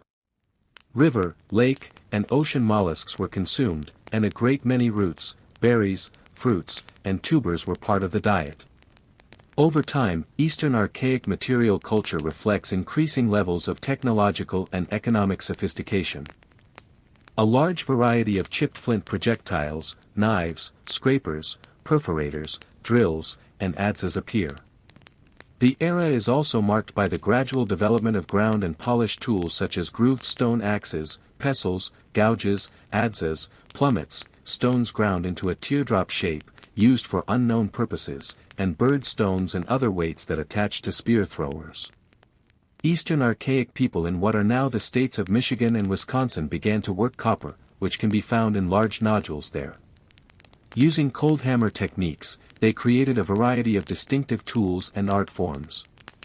Their aptly named Old Copper culture appeared about 3000 BCE and lasted approximately 2000 years. Its tools and weapons, particularly its adzes, gouges, and axes, clearly indicate an adaptation to the forest environment. In the area south of James Bay to the upper St. Lawrence River about 4000 BCE, there was a regional variant called the Laurentian Boreal Archaic and, in the extreme east, the Maritime Boreal Archaic, circa 3000 BCE. In this eastern area, slate was shaped into points and knives similar to those of the copper implements to the west. Trade between the eastern and western areas has been recognized. In addition, copper implements have been found as far south as Louisiana and Florida, and southeastern marine shells have been found in the upper Mississippi, Great Lakes area. This suggests that transportation by canoe was known to Eastern Archaic peoples. Along the southern border of the central and eastern boreal forest zone between 1500 and 500 BCE there developed a distinctive burial complex, reflecting an increased attention to mortuary ceremonies. These burials, many including cremations, were often accompanied by red ochre, caches of triangular stone blanks, from which stone tools could be made, fire-making kits of iron porites and flint strikers, copper needles and awls, and polished stone forms. The triangular points of this complex may have represented the introduction of the bow and arrow from the prehistoric Arctic peoples east of Hudson Bay. In much of North America, the shift from generalized foraging and horticultural experimentation to a way of life dependent on domesticated plants occurred about 1000 BCE, although regional variation from this date is common. Corn, maize, early forms of which had been grown in Mexico since at least 5000 BCE, appeared among archaic groups in the southwest culture area by about 1200 BCE and in the eastern woodlands by perhaps 100 BCE. Other Mesoamerican domesticates, such as chili peppers and cotton, did not appear in either region until approximately the beginning of the Common Era. Although the importance of these foreign domesticates increased over time, most American groups retained the use of locally domesticated plants for several centuries. For instance, improvements to sumpweed continued until about 1500 CE, after which the plants abruptly returned to their wild state. It is unclear why sumpweed fell out of favor, although some have suggested that its tendency to cause hay fever and contact dermatitis may have contributed to the demise of its domesticated forms. Others believe that the timing of the event, coincident with the first wave of European conquest, suggests that cultural disruption initiated this change. Notably, many other indigenous American domesticates, including sunflowers, squashes, beans, and tobacco, have persisted as economically important crops into the 21st century. Although prehistoric farming communities exhibited regional and temporal variation, they shared certain similarities. For the most part, farming groups were more sedentary than archaic peoples, although the dearth of domesticated animals in Northern America, turkeys and dogs being the exception, meant that most households or communities continued to engage in hunting forays. Agriculturists' housing and settlements tended to be more substantial than those of archaic groups, and their communities were often protected by walls or ditches. Many also developed hierarchical systems of social organization, wherein a priestly or chiefly class had authority over one or more classes of commoners. The first centuries of the Common Era saw the development of three major farming complexes in the southwest, all of which relied to some extent on irrigation. The ancestral Pueblo peoples, also known as the Anasazi, c. 100 to 1600 CE, of the Four Corners area built low walls, check dams, to slow and divert the flow of water from seasonal rivulets to cultivated fields. The Mogollon, c. 200 to 1450, built their communities in the mountainous belt of southwestern New Mexico and southeastern Arizona and depended upon rainfall and stream diversion to water their crops. The Hohokam, c. 200 to 1400, lived in the desert area of the Gila Basin of southern Arizona and built irrigation canals to water their fields. These three cultures are known for their geographic expansion, population growth, and Pueblo architecture, all of which reached their greatest levels of complexity between approximately 700 and 1300, a period that generally coincided with an unusually favorable distribution of rainfall over the entire Southwest. Analogous climatic conditions elsewhere in North America supported cultural florescences in the eastern woodlands, c. 700 to 1200, and on the plains, circa 1000 to 1250. During this period the population and cultures of central and western Mexico expanded to the northwest. Trade and cultural stimuli were thus moving from Mesoamerica into the southwest culture area at a time when the climate in both regions was most favorable for population and cultural growth. Materials entering the southwest from Mexico during this era included cast copper bells, parrots, ball courts, shell trumpets, and pottery with innovative vessel shapes and designs. Between 750 and 1150 the ancestral Pueblo expanded into the Virgin River Valley of southeastern Nevada, north as far as the Great Salt Lake and northwestern Colorado, to the east into southeastern Colorado and to the Pecos and upper Canadian River valleys of New Mexico. They also developed priestly offices, rituals, and ceremonialism during this period. Ancestral Pueblo achievements during 1150 to 1300, a period known as Pueblo III, included the construction of large cliff dwellings, such as those found at Mesa Verde National Park, and the apartment-like, great houses, of Chaco Canyon and elsewhere, see Chaco Culture National Historic Park. Dressed stones were used in many localities to bear the weight of these massive structures, which had from 20 to as many as 1,000 rooms and from 1 to 4 stories. Each of the larger buildings was in effect a single village. Windows and doors were quite small, and usually no openings were made in the lowest rooms, which were entered by ladder through the roof. Buildings had a stepped appearance because each level or floor was set back from the one below it. The resulting terraces were heavily used as outdoor living space. Roofs were constructed to carry great weights by using heavy beams, covering them with a mat of smaller poles and brush, then adding a coat of adobe 6 to 8 inches thick. A number of new kivas, a type of subterranean ceremonial structure found at each settlement, were also built during this period, with some as large as 80 feet, 25 meters, in diameter. Craftsmanship in pottery reached a high level. Innovations included the use of 3 or more colors, and the techniques used by different communities, Chaco Canyon, Mesa Verde, Kayenta, and a number of others, became so distinct that the vessels from each settlement can be recognized easily. Cotton cloth, blankets, and bags were woven, and yucca fiber also entered into various articles of clothing in such utility objects as mats. Feathercloth robes were worn in cold weather. Between about 1300 and 1600, increasing aridity and the arrival of hostile outsiders accelerated the pace of change. Armed conflict and drought redirected ancestral Pueblo efforts from artistic development to survival. Rituals designed to ensure rain increased in importance and elaboration and are portrayed in wall paintings and pottery. This period was also characterized by a general movement southward and eastward, and new villages were built on the Little Colorado, Puerco Verde, San Francisco, Rio Grande, Pecos, Upper Gila, and Salt rivers. In their early phases, from about 200 to 650, Mogollon settlements consisted of relatively small villages of pit houses grouped near a large ceremonial structure. Villages of this period were laid out rather randomly, and trash disposal was also haphazard. Houses became more substantial and several innovations in pottery design occurred between about 650 and 850.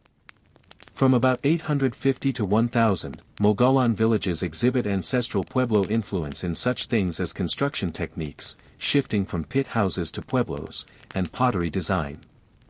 The Mogollon reached their artistic pinnacle during the classic Mimbres period, circa 1000 to 1150. During the climatic deterioration after 1200, the Mogollon abandoned their territory in southwestern New Mexico. The Hohokam people of central and southern Arizona built most of their settlements in major river valleys and lived in villages of pit houses that were arrayed along streams and canals. Agriculture was expanded through the use of extensive irrigation canals that may have been built by cooperating villages. Between approximately 775 and 1150, the Hohokam built their largest settlements and experienced a period of cultural innovation. Following this period, and until sometime between 1350 and 1450, Hohokam culture exhibits ancestral Pueblo and Mexican influences. During this period, people built more compact settlements, often with a few massive multi-room and two-story buildings that were surrounded by compound walls. The ancestral Pueblo were the ancestors of contemporary Pueblo peoples such as the Hopi, Shiwi, Acoma, and others. The Hohokam are the ancestors of the Acamul Oatum and Tejano Oatum. After abandoning their villages, the Mogollon dispersed, probably joining other groups. Outside of the Southwest, Northern America's early agriculturists are typically referred to as woodland cultures.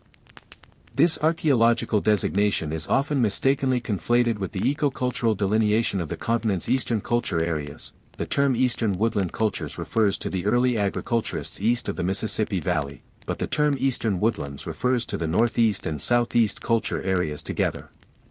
As in the Southwest, the introduction of corn in the East, c. 100 BCE, did not cause immediate changes in local cultures. Eastern archaic groups had been growing locally domesticated plants for some centuries, and corn was a minor addition to the agricultural repertoire. One of the most spectacular Eastern woodland cultures preceding the introduction of maize was the Adena culture, c. 500 BCE, 100 CE, although perhaps as early as 1000 BCE in some areas, which occupied the Middle Ohio River Valley. Adena people were hunters, gatherers, and farmers who buried their dead in large earthen mounds, some of which are hundreds of feet long. They also built effigy mounds, elaborate earthen structures in the shape of animals. This tradition of reshaping the landscape was continued by the Hopewell culture, c. 200 BCE, 500 CE, of the Illinois and Ohio River valleys. Hopewell society was hierarchical and village-based. Surplus food was controlled by elites who used their wealth to support highly skilled artisans and the construction of elaborate earthworks. An outstanding feature of Hopewell culture was a tradition of placing elaborate burial goods in the tombs of individuals or groups. The interment process involved the construction of a large box-like log tomb, the placement of the body or bodies and grave offerings inside, the immolation of the tomb and its contents, and the construction of an earthen mound over the burned materials. Artifacts found within these burial mounds indicate that the Hopewell obtained large quantities of goods from widespread localities in North America, including obsidian and grizzly bear teeth from as far away as the Rocky Mountains, copper from the northern Great Lakes, and conch shells and other materials from the southeast and along the coast of the Gulf of Mexico. Sites in Ohio were particularly important distribution centers, controlling ceremonial goods and special products over a wide area. Evidence for this so-called Hopewell interaction sphere rapidly faded after about 400 CE, although Hopewell traditions continued for another century and eastern woodland cultures as a whole persisted for another 300 years. About 700 CE a new cultural complex arose in the Mississippi Valley between the present-day cities of St. Louis and Vicksburg. Known as the Mississippian culture, it spread rapidly throughout the southeast culture area and into some parts of the northeast. Its initial growth and expansion took place during approximately the same period, 700 to 1200, as the cultural zenith of the Southwest farmers. Some scholars believe that Mississippian culture was stimulated by the introduction of new concepts, religious practices, and improved agricultural techniques from northern Mexico, while others believe it developed in place as a result of climatic change and internal innovation. Whatever the origin of particular aspects of Mississippian life, the culture as such clearly developed from local traditions. Between 700 and 1000, many small eastern woodland villages grew into large towns with subsidiary villages and farming communities nearby. Regionally delimited styles of pottery, projectile points, house types, and other utilitarian products reflected diverse ethnic identities. Notably, however, Mississippian peoples were also united by two factors that cross-cut ethnicity: a common economy that emphasized corn production and a common religion focusing on the veneration of the sun and a variety of ancestral figures. One of the most outstanding features of Mississippian culture was the earthen temple mound. These mounds often rose to a height of several stories and were capped by a flat area, or platform, on which were placed the most important community buildings, council houses and temples. Platform mounds were generally arrayed around a plaza that served as the community's ceremonial and social center. The plazas were quite large, ranging from 10 to 100 acres, 4 to 40 hectares. The most striking array of mounds occurred at the Mississippian capital city, Cahokia, located near present-day St. Louis. Some 120 mounds were built during the city's occupation. Monk's Mound, the largest platform mound at Cahokia, rises to approximately 100 feet, 30 meters, above the surrounding plain and covers some 14 acres, 6 hectares.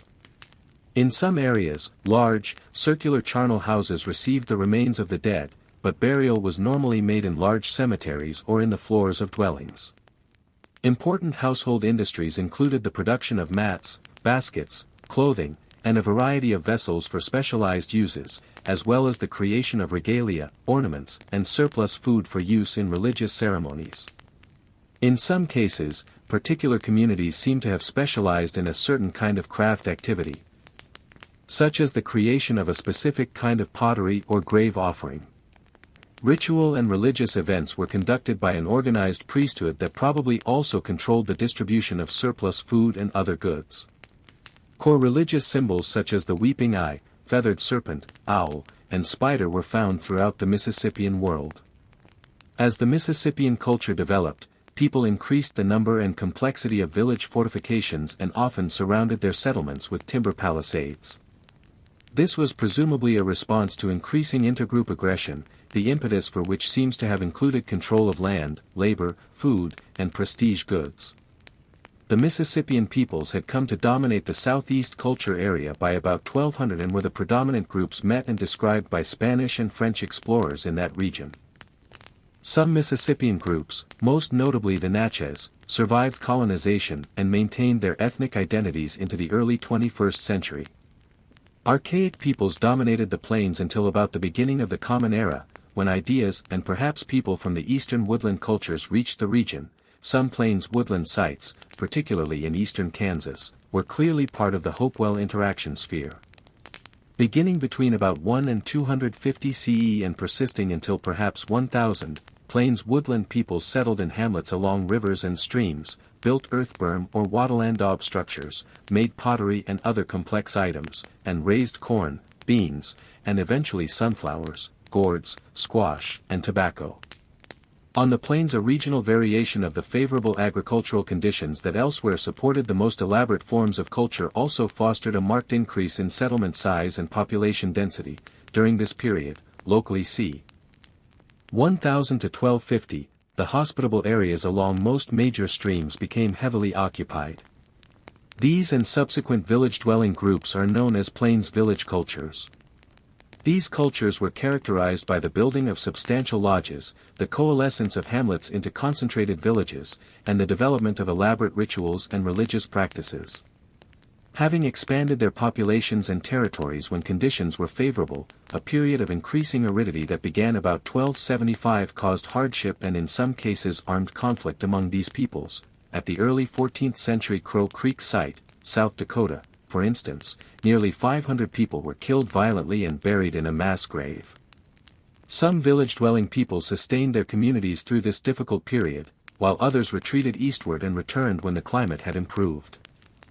The descendants of the early plains village cultures, such as the Sainish, Mandan, Hidatsa, Muskogee, Wichita, Pawnee, and Ponca, greeted European explorers from the 16th century onward and continued to live on the plains in the early 21st century. Between 1500 and 1700, the farming peoples of the western and southern plains, such as the Apache and Comanche, took up a predominantly nomadic, equestrian way of life.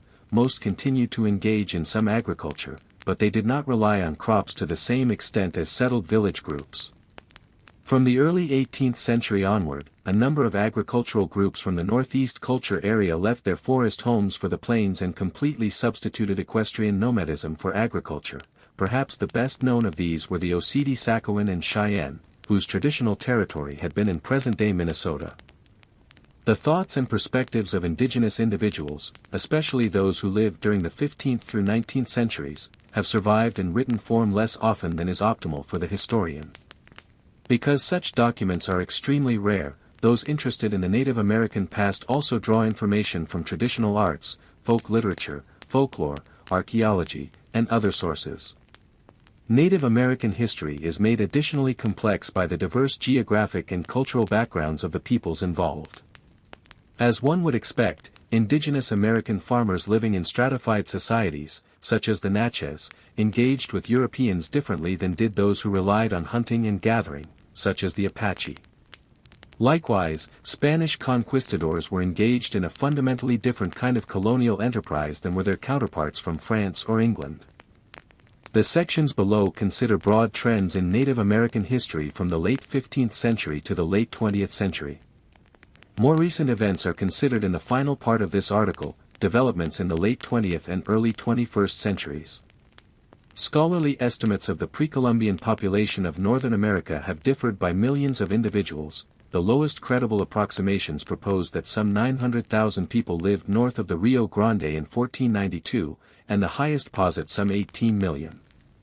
In 1910, anthropologist James Mooney undertook the first thorough investigation of the problem. He estimated the pre-contact population density of each culture area based on historical accounts and carrying capacity, an estimate of the number of people who could be supported by a given form of subsistence. Mooney concluded that approximately 1,115,000 individuals lived in Northern America at the time of Columbian landfall. In 1934, A.L. Kroeber reanalyzed Mooney's work and estimated 900,000 individuals for the same region and period. In 1966, ethno-historian Henry Dobbins estimated that there were between 9,800,000 and 12,200,000 people north of the Rio Grande before contact. In 1983, he revised that number upward to 18 million people. Dobbins was among the first scholars to seriously consider the effects of epidemic diseases on indigenous demographic change. He noted that, during the reliably recorded epidemics of the 19th century, introduced diseases such as smallpox had combined with various secondary effects to create mortality rates as high as 95%, and he suggested that earlier epidemics were similarly devastating. He then used this and other information to calculate from early census data backward to probable founding populations. Dobbins's figures are among the highest proposed in the scholarly literature. Some of his critics fault Dobbins for the disjunctions between physical evidence and his results, as when the number of houses archaeologists find at a site suggests a smaller population than do his models of demographic recovery. Others, including the historian David Henage, criticize some of the assumptions Dobbins made in his analyses. For instance, many early fur traders noted the approximate number of warriors fielded by a tribe but neglected to mention the size of the general population. In such cases, small changes in one's initial presumptions, in this example, the number of women, children, and elders represented by each warrior, can, when multiplied over several generations or centuries, create enormous differences in estimates of population. A third group suggests that Dobbins's estimates may be too low because they do not account for pre-Columbian contact between Native Americans and Europeans. This group notes that severe epidemics of European diseases may have begun in North America in the late 10th or early 11th century, when the Norse briefly settled a region they called Vinland. The Lonseux Meadows site, on the island of Newfoundland, the archaeological remains of a small settlement, confirms the Norse presence in North America about 1000 CE. Given that sagas attest to an epidemic that struck Eric the Red's colony in Greenland at about the same time, the possibility that indigenous peoples suffered from introduced diseases well before Columbian landfall must be considered. Yet another group of demographers protest that an emphasis on population loss obscures the resilience shown by indigenous peoples in the face of conquest. Most common, however, is a middle position that acknowledges that demographic models of 15th-century Native America must be treated with caution, while also accepting that the direct and indirect effects of the European conquest included extraordinary levels of indigenous mortality not only from introduced diseases but also from battles, slave raids, and, for those displaced by these events, starvation and exposure. This perspective acknowledges both the resiliency of Native American peoples and cultures and the suffering they bore. Determining the number of ethnic and political groups in pre-Columbian Northern America is also problematic, not least because definitions of what constitutes an ethnic group or a polity vary with the questions one seeks to answer. Ethnicity is most frequently equated with some aspect of language, while social or political organization can occur on a number of scales simultaneously. Thus, a given set of people might be defined as an ethnic group through their use of a common dialect or language even as they are recognized as members of nested polities such as a clan, a village, and a confederation. Other factors, including geographic boundaries, a subsistence base that emphasized either foraging or farming, the presence or absence of a social or religious hierarchy, and the inclinations of colonial bureaucrats, among others, also affected ethnic and political classification. The cross-cutting relationships between ethnicity and political organization are complex today and were equally so in the past. Just as a contemporary speaker of a Germanic language, perhaps German or English, might self-identify as German, Austrian, English, Scottish, Irish, Australian, Canadian, American, South African, Jamaican, Indian, or any of a number of other nationalities, so might a pre-Columbian Iroquoian speaker have been a member of the Cayuga, Cherokee, Wendat, Mohawk, Oneida, Onondaga, Seneca, or Tuscarora nation. And both the hypothetical Germanic speaker and the hypothetical Iroquoian speaker live or lived in nested polities or quasi-polities, families, neighborhoods, towns, regions, and so forth, each of which has or had some level of autonomy in its dealings with the outside world.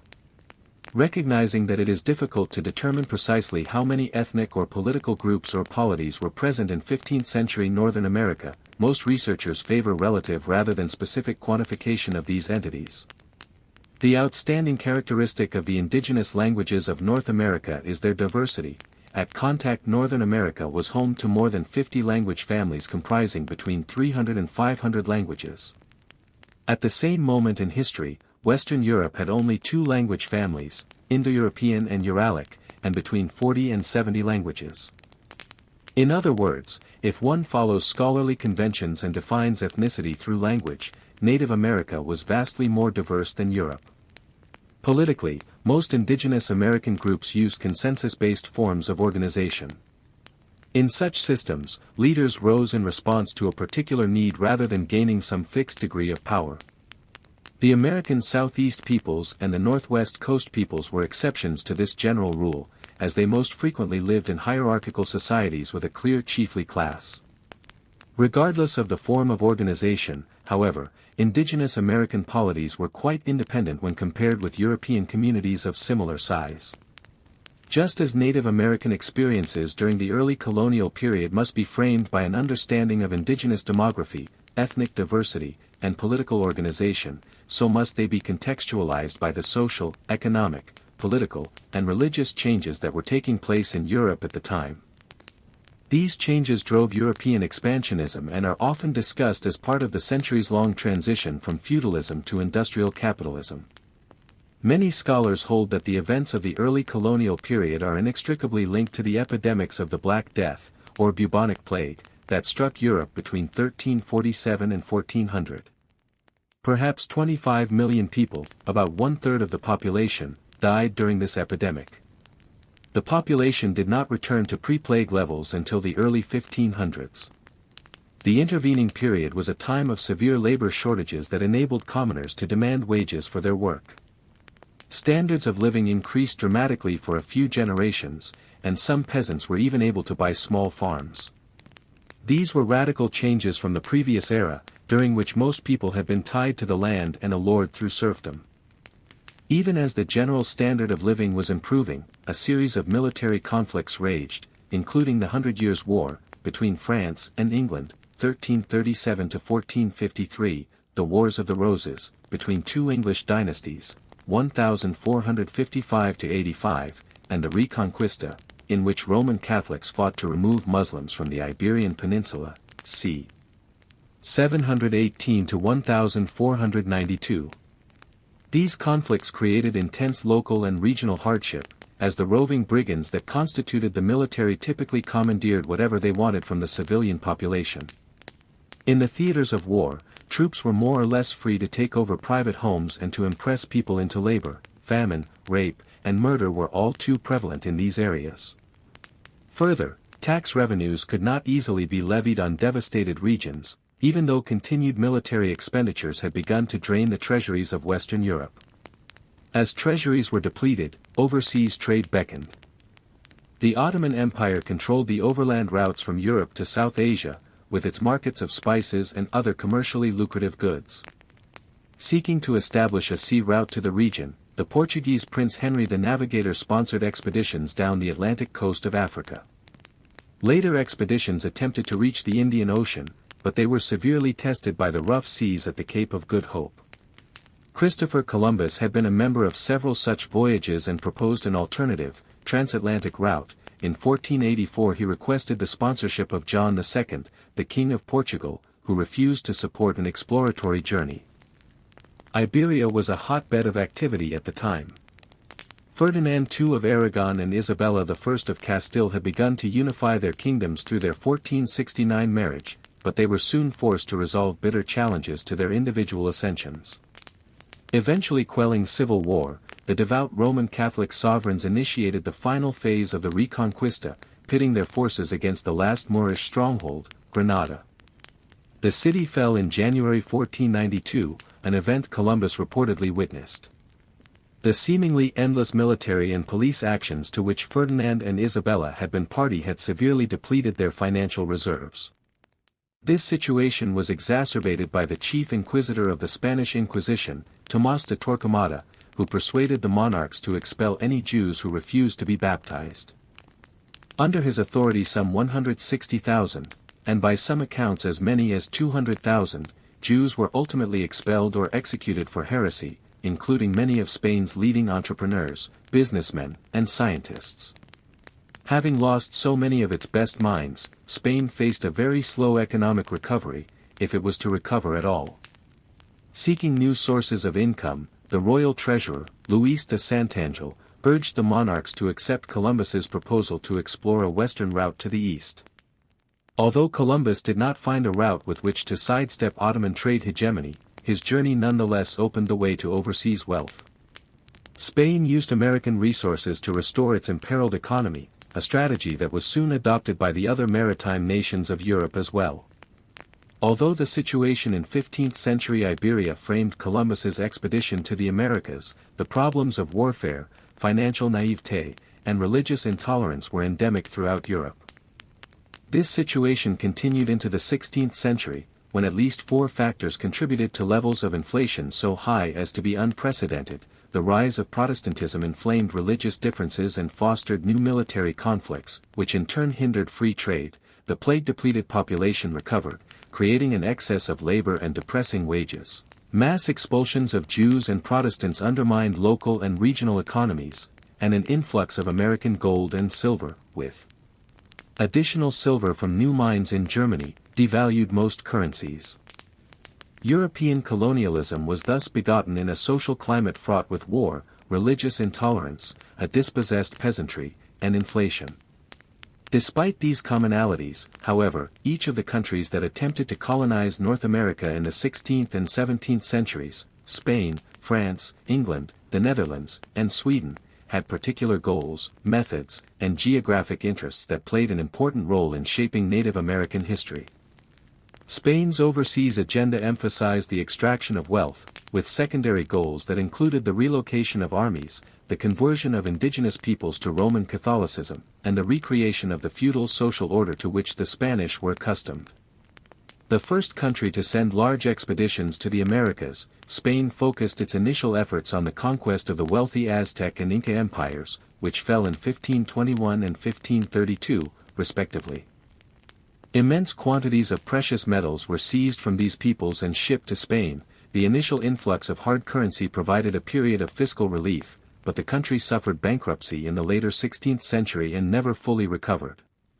The conquest of the Americas also provided overseas work for the men who had fought in the Reconquista, thus limiting the damage they might have inflicted if left unemployed in Iberia.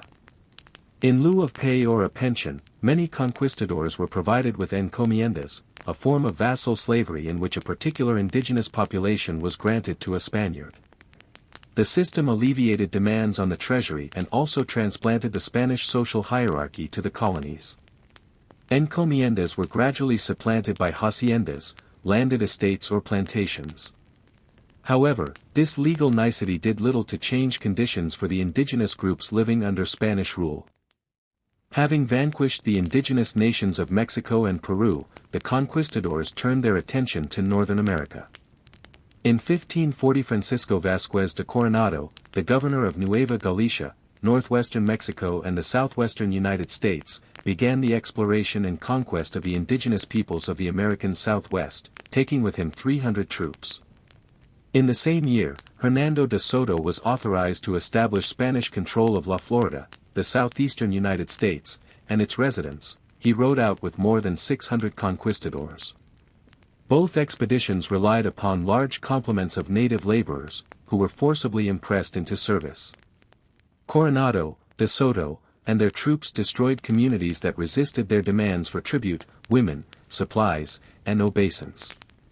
Concerted efforts at settlement north of Mexico began in 1565 in La Florida, with the founding of St. Augustine. Similar efforts in the southwest did not begin until 1598, when Juan de Oñate led 400 settlers to a location near what is now El Paso, Texas. Although its explorers sighted the coast of California in 1542, Spain did not colonize that area until the second part of the 18th century. Marriage between Spanish men and indigenous women was acceptable, although concubinage was more common. Intermarriage was effectively forbidden to the few Spanish women who lived in the colonies. After a few generations, a complex social order based on ancestry, land ownership, wealth, and noble titles had become entrenched in the Spanish colonies.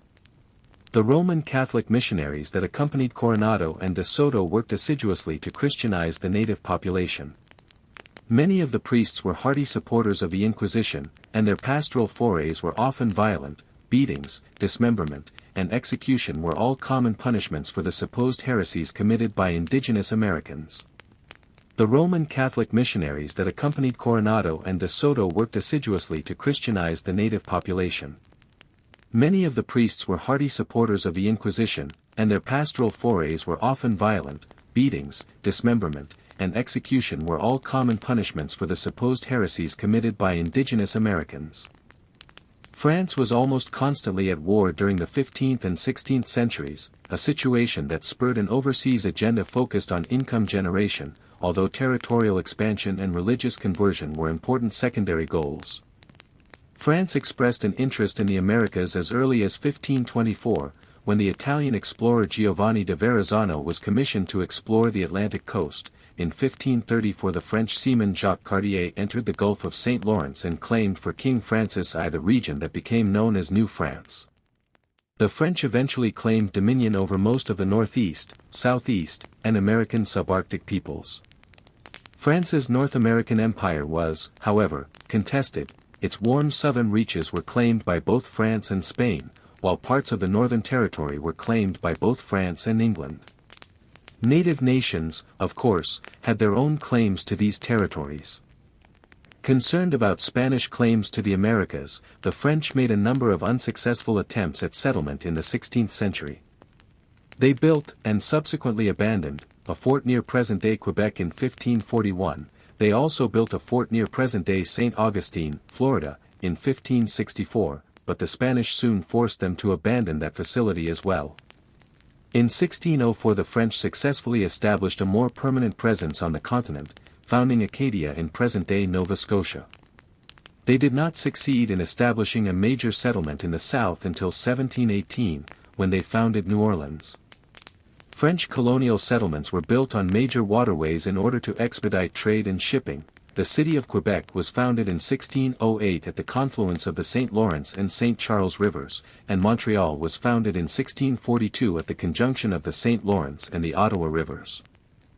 Although these trading centers were lively, the settlement of northern New France was slowed by several factors. Among these were the lucrative nature of the fur trade, which required a highly mobile and enterprising workforce, quite a different set of habits and skills than those required of farmers, and a cool climate, which produced thick furs but unpredictable harvests. In 1627 a group of investors formed the Company of New France, but governance of the colony reverted to the king in 1663, after the company repeatedly failed to meet the obligations of its charter. Most of the northern locales where the French-founded settlements were already occupied by various Algonquin groups or members of the Iroquoian-speaking Wendat Confederacy, all of whom had long used the inland waterways of the heavily forested region as trade and transportation routes. These peoples quickly partnered with the French, first as fur trappers, later as middlemen in the trade, and always as a source of staples such as corn, maize. Because the Algonquin, Wendat, and French were all accustomed to using marriage as a means of joining extended families, because indigenous warfare caused a demographic imbalance that favored women, and because few women were eager to leave France for the rough life of the colonies, unions between native women and French men quickly became common. The attitudes of missionaries in New France varied. Some simply promoted the adoption of Roman Catholic beliefs and practices, while others actively discouraged and even used force in order to end the practice of indigenous religions. England focused its conquest of North America primarily on territorial expansion, particularly along the Atlantic coast from New England to Virginia. The first explorer to reach the continent under the English flag was John Cabot, an Italian who explored the North Atlantic coast in 1497. However, England did little to follow up on Cabot's exploits until the early 17th century. By that time, the wool trade had become the driving force in the English economy. As a source of foreign exchange, wool sales softened inflation somewhat but did not render the English immune to its effects. England responded to the pressure of inflation in several ways that influenced Native American history. One response, the intensification of wool production, ensured that the wealthy would remain secure but greatly disrupted the domestic economy. To effect the production of more wool, the landed nobility began to practice enclosure, merging the many small fields that dotted the English countryside into larger pastures. This allowed more sheep to be raised but came at a harsh cost to the burgeoning population of commoners. The landless majority were evicted from their farms, and many had to choose between starvation and illicit activities such as theft, poaching, and prostitution. By the mid-1600s a new option arose for the dispossessed: indentured servitude, a form of contract labor in which transport to a colony and several years' room and board were exchanged for work. Petty criminals were soon disposed of through this method as well. The English elite chartered a variety of commercial entities, such as the Virginia Company, to which King James I granted the control of large swaths of American territory. These business ventures focused especially on the extraction of resources such as tobacco, a new commodity that had proved extremely popular throughout Europe. The monarch also made land grants to religious dissidents, most notably to the Puritan shareholders of the Massachusetts Bay Company, to the Roman Catholic leader Cecilius Calvert, who established the colony of Maryland, and to the Quaker leader William Penn, who established the Pennsylvania colony. English settlements eventually stretched from the Chesapeake Bay north to present-day Massachusetts and included Jamestown, founded in 1607, Plymouth, 1620, Boston, 1630, St. Mary's City, 1634, New York City, formerly New Amsterdam, which England had seized from the Dutch in 1664, and Philadelphia, 1681. England was the only imperial nation in which colonial companies were successful over the long term, in large part because ordinary citizens were eventually granted clear, and thus heritable, title to land. In contrast, other countries generally reserved legal title to overseas real estate to the monarch, a situation that encouraged entrepreneurs to limit their capital investments in the colonies. In such cases it made much more financial sense to build ships than to improve settler housing or colonial infrastructure.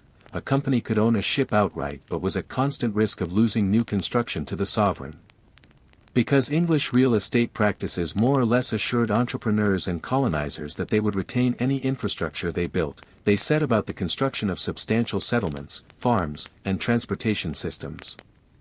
A tradition of enduring title also caused the English to conclude formal compacts with Native Americans, as some of the former believed, and the English courts could potentially have ruled, that indigenous groups held common law title to the various Northern American territories. As a result, tribes from Newfoundland, Canada, to Virginia, U.S., engaged in early agreements with the English. However, a fundamental philosophical difference undermined many such agreements. The English held that it was possible to own land outright, while the indigenous peoples of the Americas believed that only usufruct, or use rights, to land could be granted. The situation was further complicated by the French custom, soon adopted by the English, of providing native communities with gifts on a seasonal or annual basis. What the colonizers intended as a relatively inexpensive method for currying goodwill, the indigenous peoples interpreted as something akin to rent. Although mortality was high in the malarial lowlands that the English initially settled, a seemingly endless stream of indentured laborers, and, from 1619 onward, enslaved Africans, poured into the new communities throughout the 17th century. Colonial laws meant to discourage intermarriage generally prevented the children of indigenous English marriages from inheriting their father's wealth. This effectively forestalled the formation of multi-ethnic households in areas that were under close colonial control. However, such households were considered unremarkable in indigenous towns. In contrast to their Spanish and French counterparts, who were invariably Roman Catholic, most English colonizers were members of the Church of England or of various Protestant sections. Evangelization was not particularly important to most of the English elite, who traveled to the Americas for commercial, territorial, or political gain, nor for most indentured servants or criminal transportes. Among those who had left in pursuit of religious freedom, however, some proselytized with zeal. Like the clergy from France, their emphases and methods ranged from the fairly benign to the overtly oppressive.